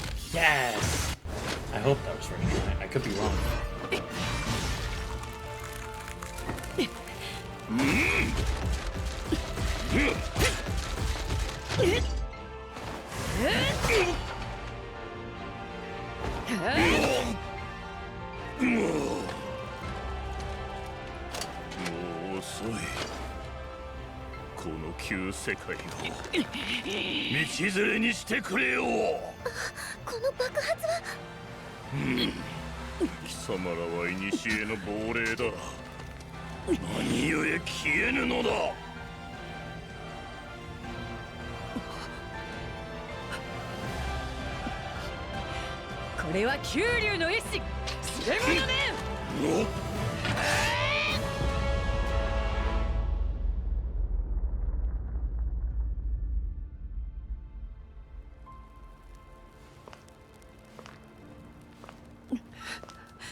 It's been every 10 minutes since the Hedor creatures began to retreat. As the Hedor creatures retreated from Kowloon, they left many of the preserved brick buildings for the Chamber of Commerce area in ancient Kowloon almost untouched, so they've been deliberately spared. After the service at Tabula Akasha collapsed, the Babylonian support forces initially stationed on the outskirts quickly shifted to rescue operations. Transport planes flew over the 1,000-meter dome at the Tabula Akasha, bringing Kowloon residents safely back to the ground. The Kowloon crew tirelessly searched through the ruins of Kowloon and Hexabridge Port for any survivors, holding on to even a famous glimmer of hope. They were determined not to give up as long as there was a single breath left to save. The white light that pierced through Kowloon's dark clouds now lies quietly among the ruins. You, please, take a seat. Or is this spot beneath you, Chief? Thought I had the equipment to check the punishing virus levels in you. But there should be no punishing virus left in my body. So come, sit closer. Despite the aftermath of a fierce battle, Chu's voice retains its sharpness, the underlying force of her words undiminished. If you insist. The spot we're sitting on is part of an old city wall from Kowloon, 600 years ago. It's a perfect spot to watch the sun rise. According to Huashu's original simulations, Kowloon and Tabula Akasha would have been overwhelmed by the punching virus before dawn. You mean the final countdown? Yes. In that scenario, the Chamber of Commerce, Kowloon Court, and the Tabula Akasha plan would all have ended at 4:52 this morning. Would have been the last page of Kowloon's history. Not anymore. Yes. What time is it now? 6:31 a.m.? What's wrong? I'm worried about you. Me? I never expected to receive concern from you one day. Right now I'm not even sure if I'm dead or alive. Perhaps I really can't cheat death after all. But you, Chief, I don't know how much you've gleaned from the scattered data shards of the Tabula Akasha, but I bet you have many questions. Indeed. Ask away. Whatever the question, I'll give you a full answer. You have that right. Can I start from a long time ago? Go ahead. We have all the time in the world. Go back to the beginning. The battle in Kowloon 3 years ago. It's been 3 years since then, hasn't it? To protect the people of Kowloon aboard the Niter, I had no choice but to refuse to return. You shouldn't have been involved in that battle. It was the only way to minimize casualties. At that time, I attracted the Ascendants with Huaju and manipulated events to ensure Huaju could access the Tableau Akasha. Only in this way could Huaju play her vital role in attacking Gaston, given their shared origins. But Lucia and you both went beyond what I had anticipated. Our ideologies and principles are fundamentally at odds. You're fortunate to have someone so dedicated by your side. My best move then was to adapt on the fly. After I lost to you, I allowed Gabriel to take Huaju. That way I could better hide in the shadows. So, you orchestrated all this. But why do you give Huaju to Luna? How Luna uses Huaju is entirely up to her. But in any case, Luna must use Huaju to attack Gaston. Why? I can't see what the future holds. Even I can't see that far ahead. In Huaju's simulation, we had to either eliminate Luna or ensure she faced Gaston in this way. This is the only way for Kalong and the Tableau Akasha to survive. It's also the only way this world can survive, even though hope is slim and I have no expectations myself. Moreover, Babylonia isn't just a haven of peace. To rouse those indulging in unchanging security and prosperity, violence is the only solution. Furthermore, if Luna uses Huaju to bring down all of Babylonia, prove that humanity can go no further. The Tableau Akasha is the ultimate end. I see. Right, because in the end, it would show the possibilities, what's more likely to be, like, the best solution. You see through all this Huaju? Some of it, yes. Some of it, no. Huaju was just a tool, and so was Gaston. The final decision can only be made by humans, but when necessary, both the tools and the decision makers can become tools themselves. You can't put all your eggs in one basket. So, you were actually betting on both sides. In any case, Kalong would have remained unscathed at that time. Whether it was Luna or you, all I needed was to sit back and reap the benefits. It seemed we indeed have some irreconcilable ideological conflicts. Being able to see the future can often be a cruel burden. It's both a responsibility and a weight to carry. You foresee all of this happening today? Part of it. Once those hetero creatures exist, they'll seek human knowledge to evolve. It's only a matter of time before they set their sights on the Tableau Akasha. But you're doing all this for more than just the Tableau Akasha. It's indeed my top priority, but I am not a butcher. The people in the Niter might still hold a grudge against you. If they didn't hold a grudge against me, they wouldn't trust Cha Feng and Pulau. Even if they had access to Tableau Akasha, they still wouldn't have trusted me. Back then, the people needed only one leader. If I were still around, it would only cause chaos. I'm the ideal scapegoat when one is needed. I see. So she did it to make it more believable for our plan to work. Because it's true, with her, they would always worry about, like, what if she betrays us again? What if she messes with the plan? What if we can't trust her to do her job that she needs to do? We take it seriously. Those doubts are still cloud their minds, and there might have even been less participants because of it, because they didn't know if they would have been stabbed in the back. Sometimes, to unite the people, what's needed is a common enemy. That has everything to do with Duang. You've become quite the strategist, Chief. Of course, she's a pawn I placed in Babylonia only to make a move at the right time. I see. To be the one to break that between them. Because again, they needed someone who could break it short and swiftly, but it's not like she could have trusted Babylonia to do the job properly, because they probably would have just taken her alive, but that's not really what would have concluded the scenario. She has to be the one to act. She has plenty of reasons to kill me, and she knows it is something she has to do. Only by killing me can she get the people a common enemy. The Babylonia behind her. Oh, I see. Got a great price to support Kalong. Or pay more. The people of Kalong might not be aware of the full truth. They can tell who are the good ones and who are the bad. I see. For those who sympathize with her, it seems like nothing more than an order there. But they can at least tell there are still some good ones, like the members of Grey Raven and Strikehawk, considering how much they assisted Kalong in the struggle. They follow Chofeng and Pulau because they provide protection and a chance to survive. Yeah, and each one with ties with their respective groups.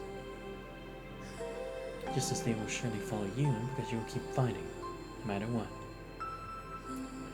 You seem sure, though, we'll continue to support.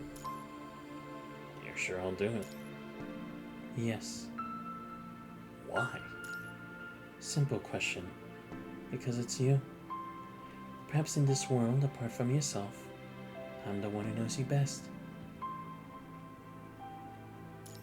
In the Tablet Akasha, I can see your consciousness. And time within the Tablet Akasha is almost infinite. According to my memory data? No. Over the past few hours, as hundreds of thousands of people and constructs entered the Tablet Akasha, Huazhu has been precisely scanning and replicating everyone's consciousness data at minimal power. Only your consciousness data cannot be replicated or transcribed by Huazhu. I think even Gaston can't do that. Really? But why? You are, in any case, an irreplaceable existence. Unique in every way. Right. Huazhu was kind of alluding to that back then, those times, both when he was assisting Luna and in this scenario as well. But I can't remember on my own, so whenever I need you, you'll appear in my mind. Everything about the Tablet Akasha, Kalong and you, is right here.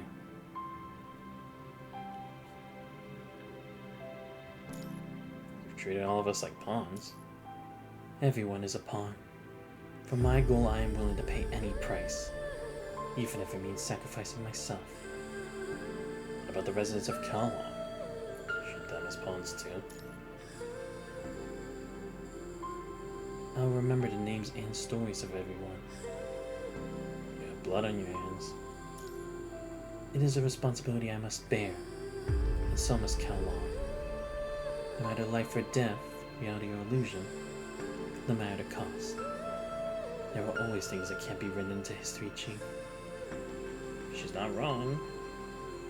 It's an era where peace must be maintained through war, and truth defended by lies. What's that? Something he wanted me to give you. Who's he? Someone I met in the computational world of Tabula Akasha. He shouldn't have appeared in Huazhu simulations. Perhaps because of the intricate connections between Huazhu and Gestalt, he appeared as that girl. Dominic. Oh! Right. So he used nominate, or Nami as a term.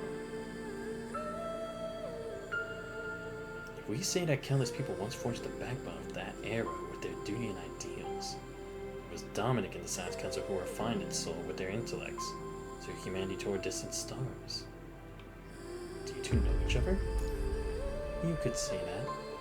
They always seemed a bit mysterious. They? Did you really think one Dominic could achieve all of that on their own? What do you mean? There was more than one? Well, in that era they were more of a symbol, an icon. Ah, so it might be that they just only had like the one Dominic as like a... It's just a representative, but it's like, it actually is just an entire organization. Which could make sense, because again, it's like, you don't want to get rid of the entire brains, or it could be that, because we haven't seen what physically Dominic looks like, it could be a cybernetic entity, like a robot or something. It's never about a single name, but a spirit worth remembering. That's probably why he wanted me to give this to you. You mean, you saw Dominic in Huazhu's simulation, and they asked you to give this to me? Yes. But perhaps because Huazhu isn't directly connected to Dominic, they had to take the form of that girl to convey this message to me. Waiting at the end of that universe, the girl named Nanami. What is going on? They entrusted this to you because only you are meant to have it. It's an invitation. Invitation? Yes. For me? Indeed. I don't know the details. The specifics of this invitation are for you to uncover. After all, I'm not Dominic. So, did you really experience death and get uploaded to the Tabula Akasha? That was unexpected. Originally, I planned to fake my death to prevent the destruction of Kowloon. But some unforeseen events occurred, like that thing calling itself the Emperor. If not for his influence, Huaju, Tabula Akasha, and the people of Kowloon wouldn't have suffered so much. The mechanoid memory. Yes. In the simulation world of Tabula Akasha, I fought with him for years. And he seemed to have anticipated everything, as his simulations and predictions were second nature to him. You might have been an experimental subject to escape from Project Assault. Villiers have confirmed your speculation. Yes, probably.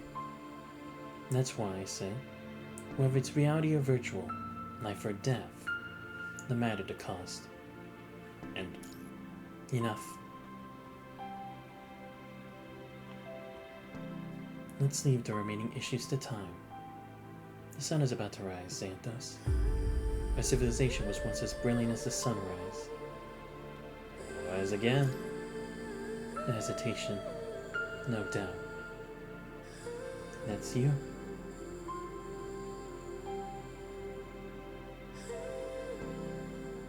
The first ray of dawn lighting up Kowloon touches her face.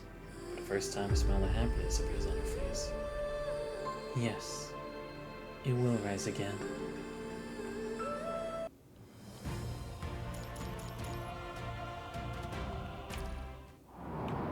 Oh, okay, there's one more. Good. Let me just accept these rewards and then we'll see what this is going to lead up to.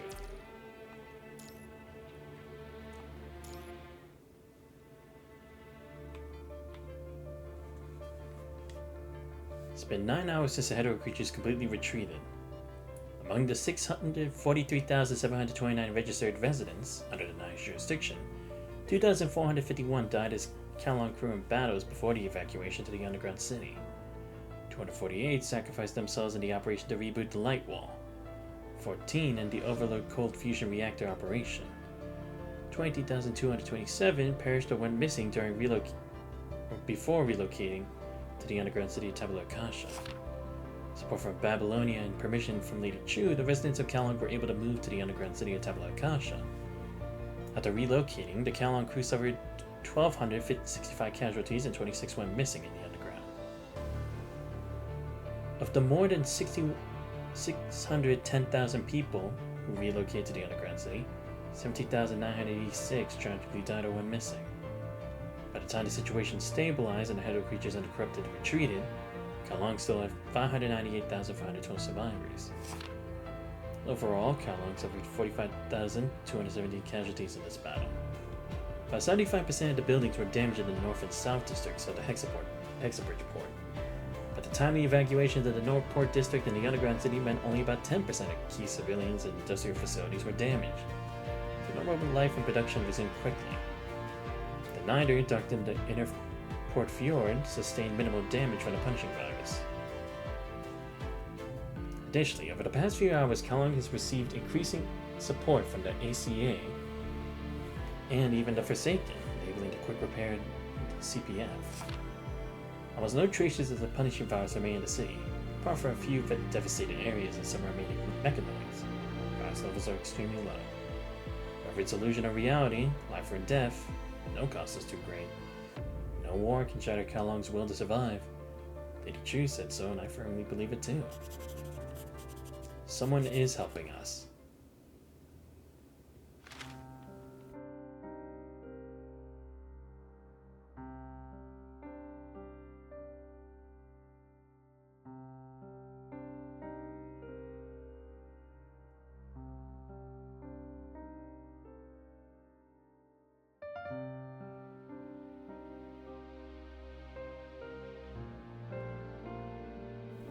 After the war, you had to spend all day at the medical center, caring for the wounded.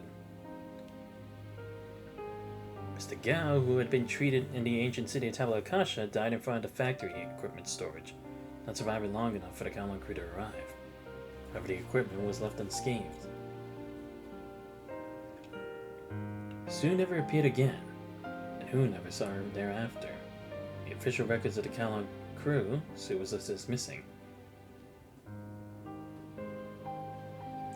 Wench, the only member from PGR, fell while transporting supplies to the ancient city of Tabula is currently being treated at the medical center. Today, but it's the name Gwenlon daily while in this coma, but no one knows who that is. Master C from the factory, who had volunteered to fight, was injured in the conflict.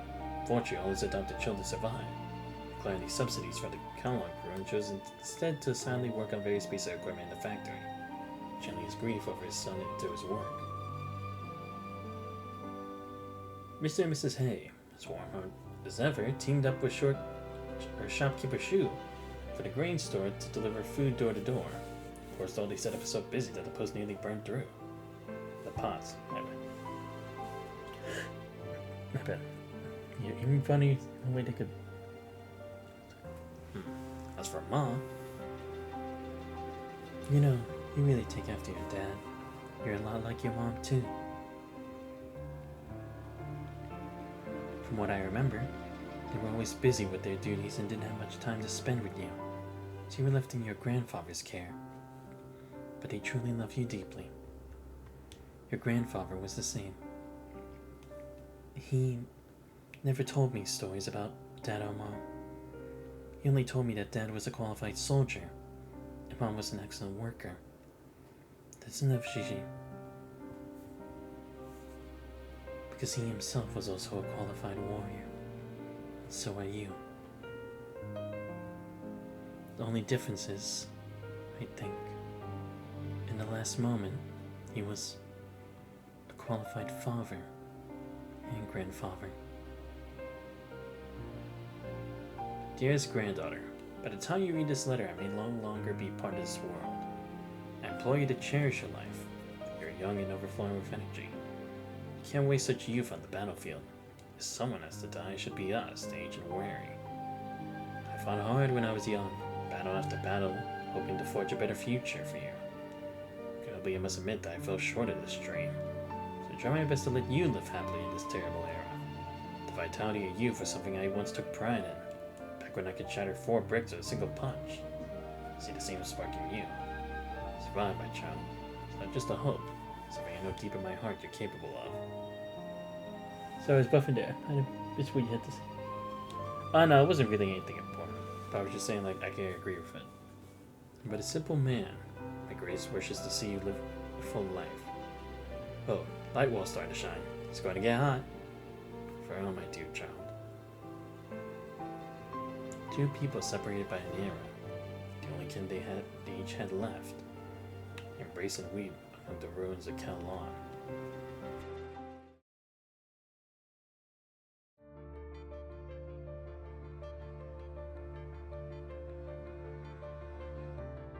In the heart of the World Government Parliament Hall, she gently traces the edges of the solid wood podium where every speaker rested their hands. The worn and weathered surface of this modest lectern bore witness to years of defiance, hatred, hesitation, strife, cunning, and grand declarations made by those who stood before it. It chronicled humanity's journey toward prosperity and unity, and ascent to the stars, and how humanity fell into ruin and division, sinking into the mire of war and disaster brought by the punishing virus. If she places her hand upon it again, civilization as it lies before her still remains in its infancy. Seen it all too many times. Decades ago, I stood here and cast the first vote for Project Eden. Eden 2, now known as Babylonia, the area going where you all live and depend on every day.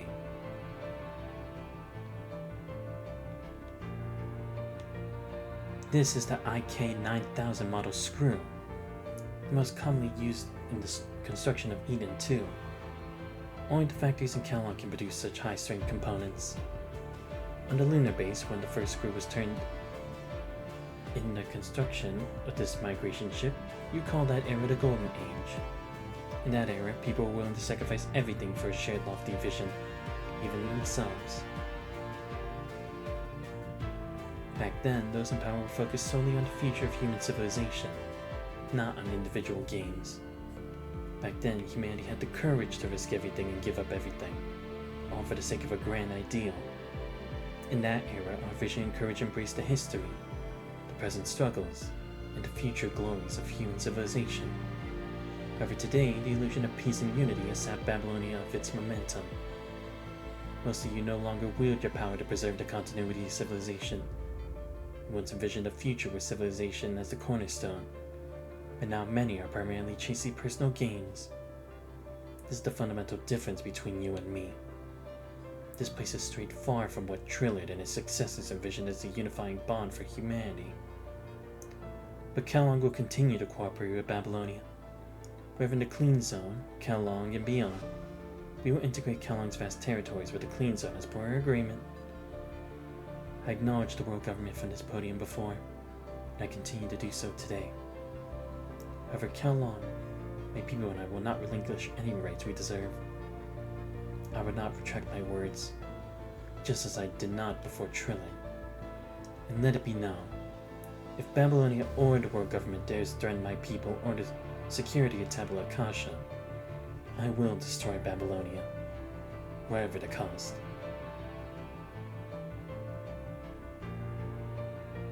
My people have shown the world that with unwavering determination, set, and courage, even at great personal sacrifice, we can overcome the formidable challenges posed by the punishing virus. Our resolve and bravery have transcended time and space, bridging the gap between life and death. This is the foundation that enables Kalong to tenaciously survive on our land. Kalong exists for civilization, not the other way around.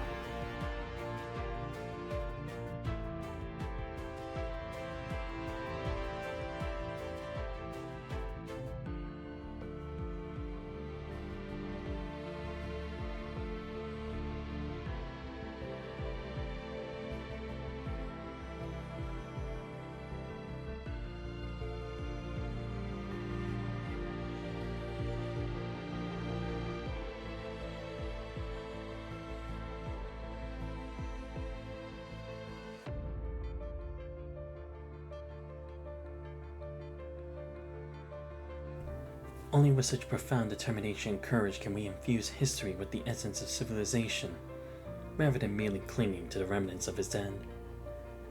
Among you, some still possess such courage and resolve, who can perceive reality beyond ideals and beliefs.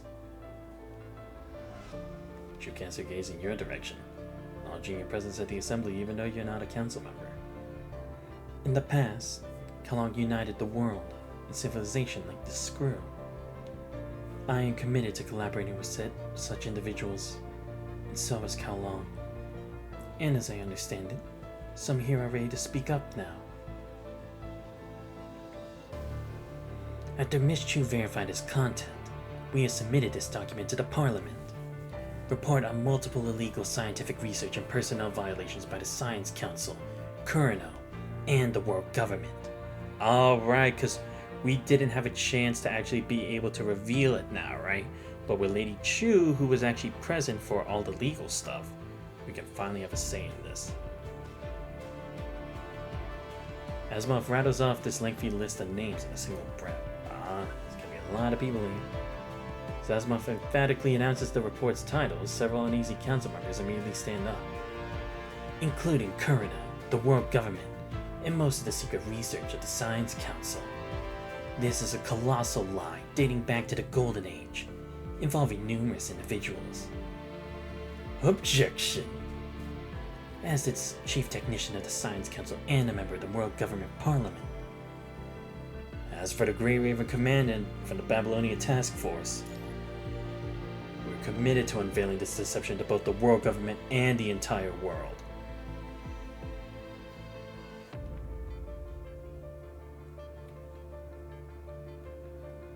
Do you think that was too harsh just now? The World Government Parliament has been rotting from the inside since Trillard's leadership ended. Right, because back then they actually were thinking about it, but we learned that from the new generation, like with the new head of the Kurano group, that they just want to do whatever they want. They need someone to wake them up. Just Trillard's successor is not enough.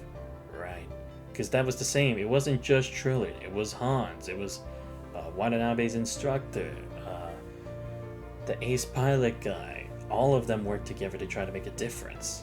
Though in the end they couldn't live to the end of it, they still made a big enough of a difference. I mean, that can't be said today of the world government and the council. I have the authority to speak out and take action, as does the Grey Raven Commandant. Some contributions are made in the light, while others I'll handle in the shadows. I see. So getting used to having a superior again, Pulao can only shift her gaze to the ground. Pulao. Yes? No need to be so formal. Without the people of Kalong, I wouldn't be standing here. Or for you, I wouldn't have survived the Tabula Kasha. Lady Chu? Why did you say that? I don't know. You carry the emotions of many people, Pulao. You can understand things that I struggle to grasp. Maybe that's why. Ah, like these two. Probably remember her father. No, Lady Chu. It takes great courage to stand up to the monarch of Kalon, no matter the circumstances. I believe you can feel it too.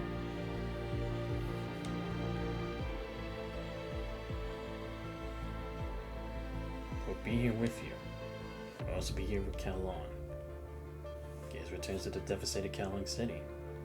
Other creatures retreated, yet the city lies in ruins. Looking beyond, she sees stubborn plumes of smoke rising from the debris, climbing slowly into the sky.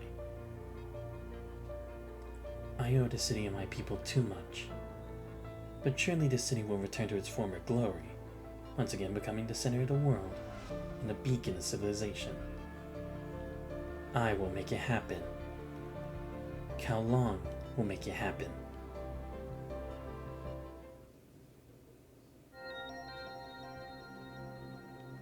Babylonian Control Court Office. After Asimov and the Grey River Commander released the over 2,000-page report along with the supplementary notes from Asimov and Chu, it immediately set Babylonia ablaze, severely undermining the credibility of the World Government Parliament. The Control Court, which had once pushed for inspections of the Science Council, immediately sprang into action.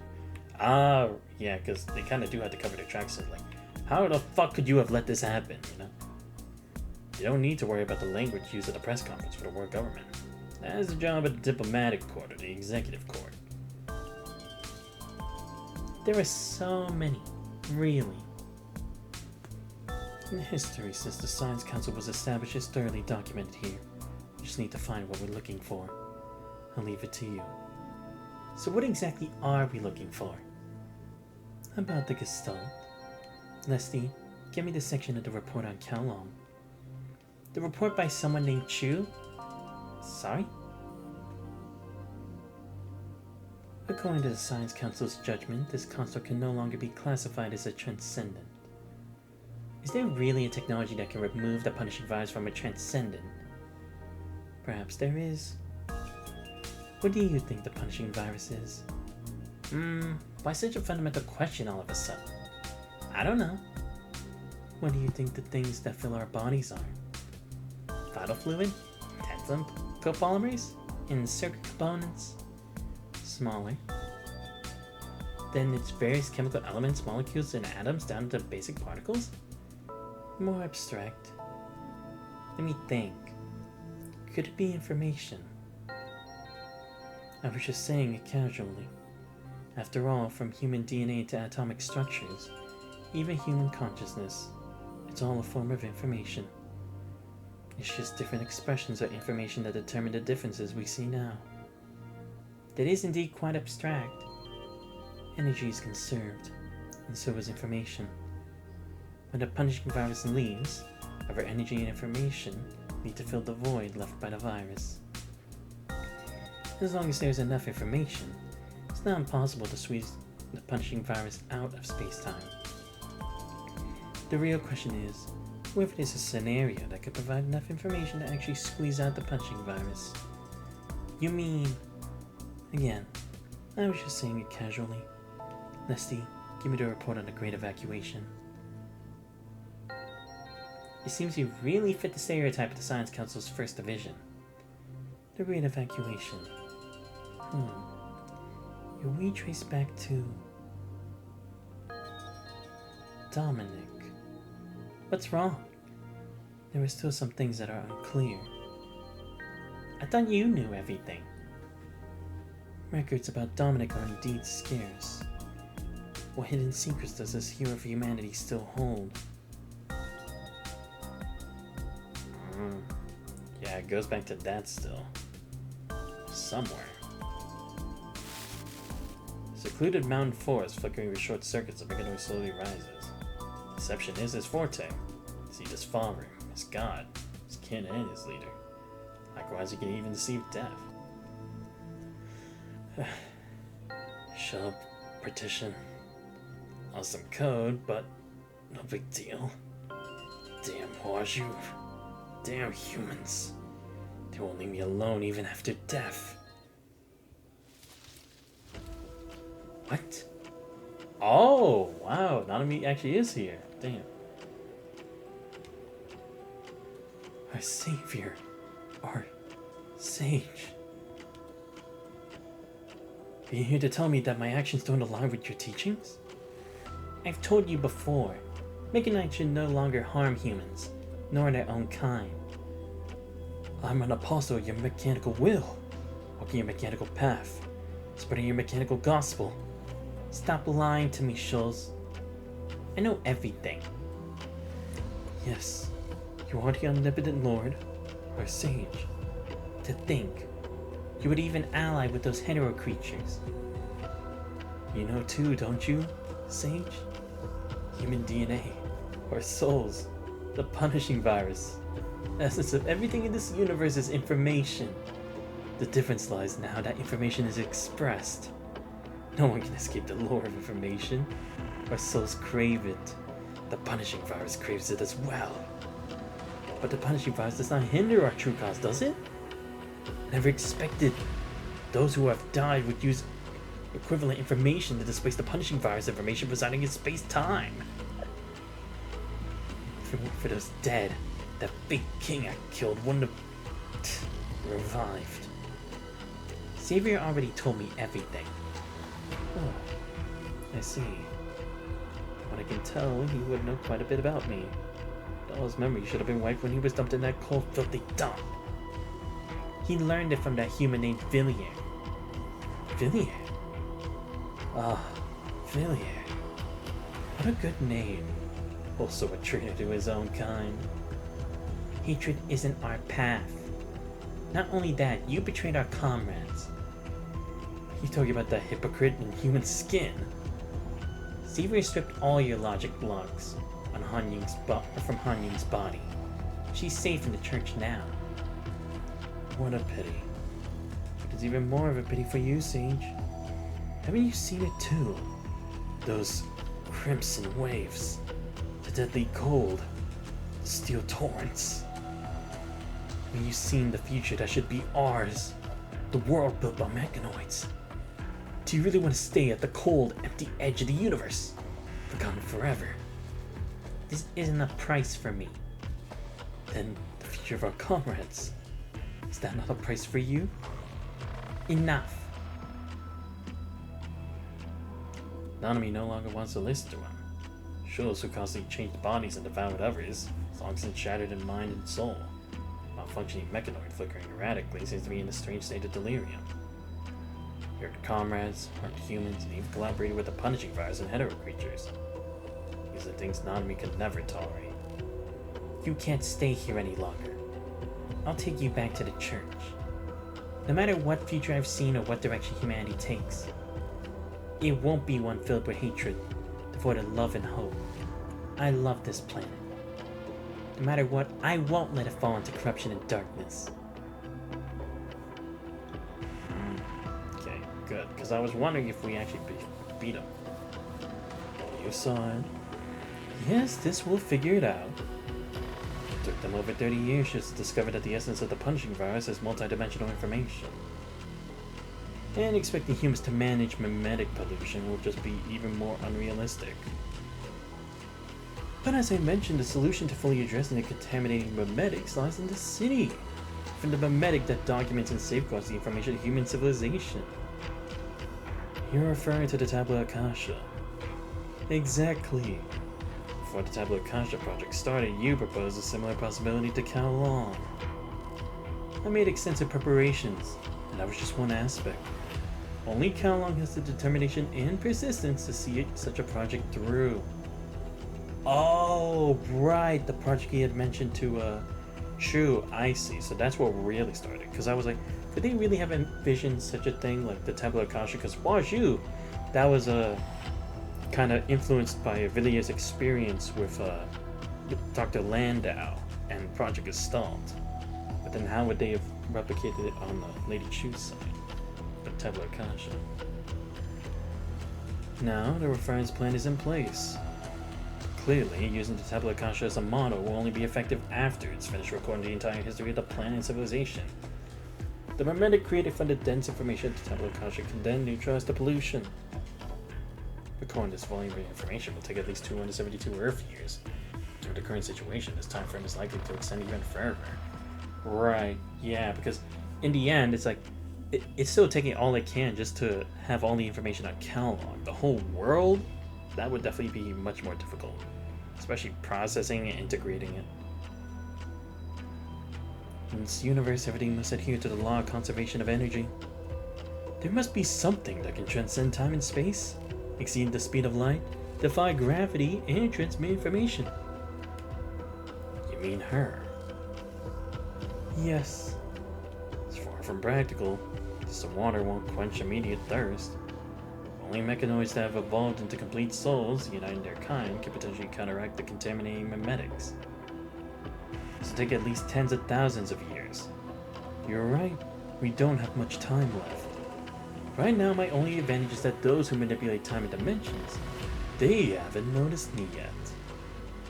But it's only a matter of time. Don't you find the idea of rebelling against an unstoppable higher power somewhat romantic? I don't see it that way. Maybe that's why I'm human and you're a mechanoid. So it'll take tens of thousands of years. And we can't afford to waste time. There's a way forward. You have a solution? I have an idea, but it's too complex to explain here. Whether it's Kalong or the Forsaken, someone will always rise to the challenge. Making pointless arguments. To this day, I still hold two highest directives. To lead human civilization into a new era, and to remain loyal to humans. Correct? Would you sacrifice yourself for these goals? No. In every scenario where this unit ceases to exist, humanity invariably fails. Rather, in every future where this unit exists, it underscores my critical role in assured victory. Do you really have so little faith in human capabilities? No, that's not it. Then you don't trust us. To some extent. What kind of delusion makes you think that we only exist in the history of the past? Yeah, Lane's saying this too, but not true. Yeah, it's like really was a problem. History, stories, they define civilization. Thank you, kind-hearted mechanoid. We've all betrayed one another, driven by our desires. That's the lesson from the annals of civilization. Our history, our stories, they will grow with each step we take. A new chapter starts now. Let the red winds, green rains, purple soil, and heavy skulls begin anew. Oh, ominous. And there we have it. I have finally finished Polaris Bond. God damn. There was way too much for me to actually have to voice out, because there was just a lot of dialogue. Let me say that. I feel like it was way too much dialogue compared to before, but at the same time, it was informational. It was not necessarily a waste of time. If new definitely was a please, as if that's only the reason. But yeah, very good. It really does help elaborate on like what Gestalt is, because it's like we know it's kind of like a supercomputer kind of thing, but like what does it entail? What was the process of it? It's like what led to someone even being able to have the knowledge of like creating Huaju, which is supposed to be like a branch of a Gestalt. But now again, it seems like now there's going to be another shift from this point forward into what they need to unite as a front against the punishing virus. And now it's very interesting that it is information, but it makes sense, right? Because it would have to be information if it could corrupt the zero-core reactor, which is just a quantum supercomputer. So it's like, it can't be anything organic yet. But now the question is, how does information like that end up corrupting organic individuals? That's the only kind of thing I'm really confused about. I mean, I get it. You could still say, oh, because human memories and emotions and stuff can also still be considered information, they would corrupt it. But I would think like maybe it just makes them go berserk or brain dead or something. But I wouldn't know if that could really, what's it called? If it can really corrupt and also change the biology in certain things. Yo, what's up, Yamano Shikinaki? Hello, fellow player PGR. Yo, what's up? Yeah, I literally just got into this, like, I think in October last year, and I've been having a blast with the story, let me tell you. And the finding's also been pretty good. It's definitely been a challenge. I've definitely taken deaths in this game to do it, but hey, I'm enjoying it. But yes, finally finished it. Started 2 days ago? Nice. Trust me, you're gonna enjoy it. The story's awesome, and as long as we get even like further into the game, there hopefully be more voice lines going on, because I'm only on like a chapter 13 in the main story, but I've been doing these main story extra stuff like Polaris Bond and the Watanabe one from the last one. I don't know who to get with Feral. Wait, let me see who Feral is again. I want to check. That's the lightning one, right? I just want to make sure, because are you talking about like is it DPS or just like who to match up on the team with? Yeah, because number 21 Feral. Energy. At least if this is the Pharaoh you're talking about, there may be like another version of her that I don't know about. I'm trying to see if there is another one. Oh no, yeah, because number 21 and then there's Pharaoh. Right. Yeah. Yeah, I use it for a DPS for now. Ah, okay. Have you checked the PGR website?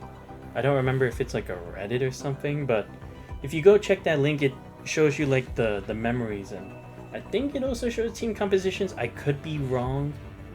I mean, I just kind of use a bit of like the details here where it says recommended partners. Then I have an idea of like who I can put on the team. Because that's how like for Crimson Weave, I was able to set up a team with both, what's it called?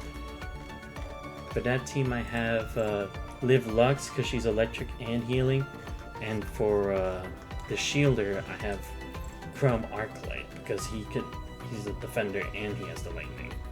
So that's kind of what I've been focusing on, because I did the same thing for Lady Chu and getting the healer Hypnos, and getting and leveling up Chong Yu as a defender for Ice. So yeah, I would just say it's a cross of looking at both the information that the game gives you with details, and then checking on the Punching Gray Raven website for like what memories you want to put for them and stuff like that.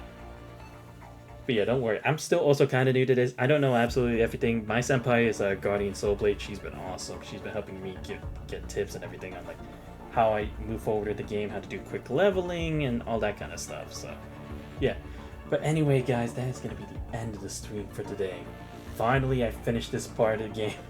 And now I can finally go to do the extra chapter that I've been meaning to do for so long now. Because I think it should be chapter 4. Oh no, right, I have to finish the extra chapters in part 3. I almost forgot. Okay, so we'll finish with that next time. And then we'll start Echo Aria. We probably won't finish it in one stream, but we'll see how far. Yeah, I'm gonna, right now, with what I got, use number 21, Feral, number 21, and Live Eclipse. Well, now you would change your character Wi-Fi. Ah, okay. No, yeah, I mean, you get used to just, like, only mainly using it. I mean, the only time I really use characters for my Crimson Weave team, for her, it's just, like, for the quick action. I don't use, like, the others as much either. Like, I just use one of them for the quick heals at the moment, or for quick stun, and then I just keep doing the damage at Lucia. But again, I just use it to like buy an extra second of time when it's like I feel like, oh, I can't dodge this move, or oh, can I really block it in this instant for a counter attack, you know? But yeah, it's like you'll get accustomed to the fighting sooner or later, trust me, you will actually need to like start getting used to that a bit more as the difficulty goes up. But for right now, since you're in the start, I wouldn't worry too much about it. I'd say you're perfectly fine where you are. But yeah, like I said, next time when I do a PGR, we'll be doing Exit Chapter, or we'll finish Exit Chapter 3, and then we'll start on Exit Chapter 4. We can move on, and hopefully we can get to Chapter 14. Yo, Yamano Shigenaki, thank you for the follow, much appreciated. I hope I was able to shed some light for you on like just some basics for the game. Again, I wouldn't say I give the most thorough, but hoping I can at least give a basic like details for you to move up for it, because it does get easier later on with the grinding and all that stuff. It won't be that hard for you to catch up and everything else. But yeah, I'll see if I'll stream tomorrow. If I do, it will probably either be Metaphor Refantasio, or it could be Wuthering Wave. I'll have to see which one I decide to do on that day. But anyway, I'm gonna watch to learn. There's not many other streamers that stream that game these days. Oh yeah, that's true. But yeah, I just do it because like I just got into the game and I just been having a lot of fun with it. So it's like might as well stream the whole journey, because now with the new update that's gonna come later, all the chapters that they're ahead on the China server, they're gonna update onto this one. So you're gonna see a lot more people back on PGR later to catch up with the main story and stuff now, because it's gonna get crazy from what I've heard. So yeah, don't worry, our community will be popping back up at it. So yeah, shout out to Guardian Soulblade, Command and Dark, Green UEF, and Yamano Shigenaki for all showing up to the stream. It's a great chat with all of you. If you guys aren't already following the channel but you do enjoy the streams, please make sure you leave a follow. It's much appreciated. Check out my YouTube channel where I post out all the VODs of the current series I do and other games I've done previously, and subscribe there as well if you're already checking them out and you do enjoy them. Enjoy the Discord, you guys, not already. But this has been Xantos Vice. I hope you guys have a great rest of your night. I'll see you guys next time. We're out.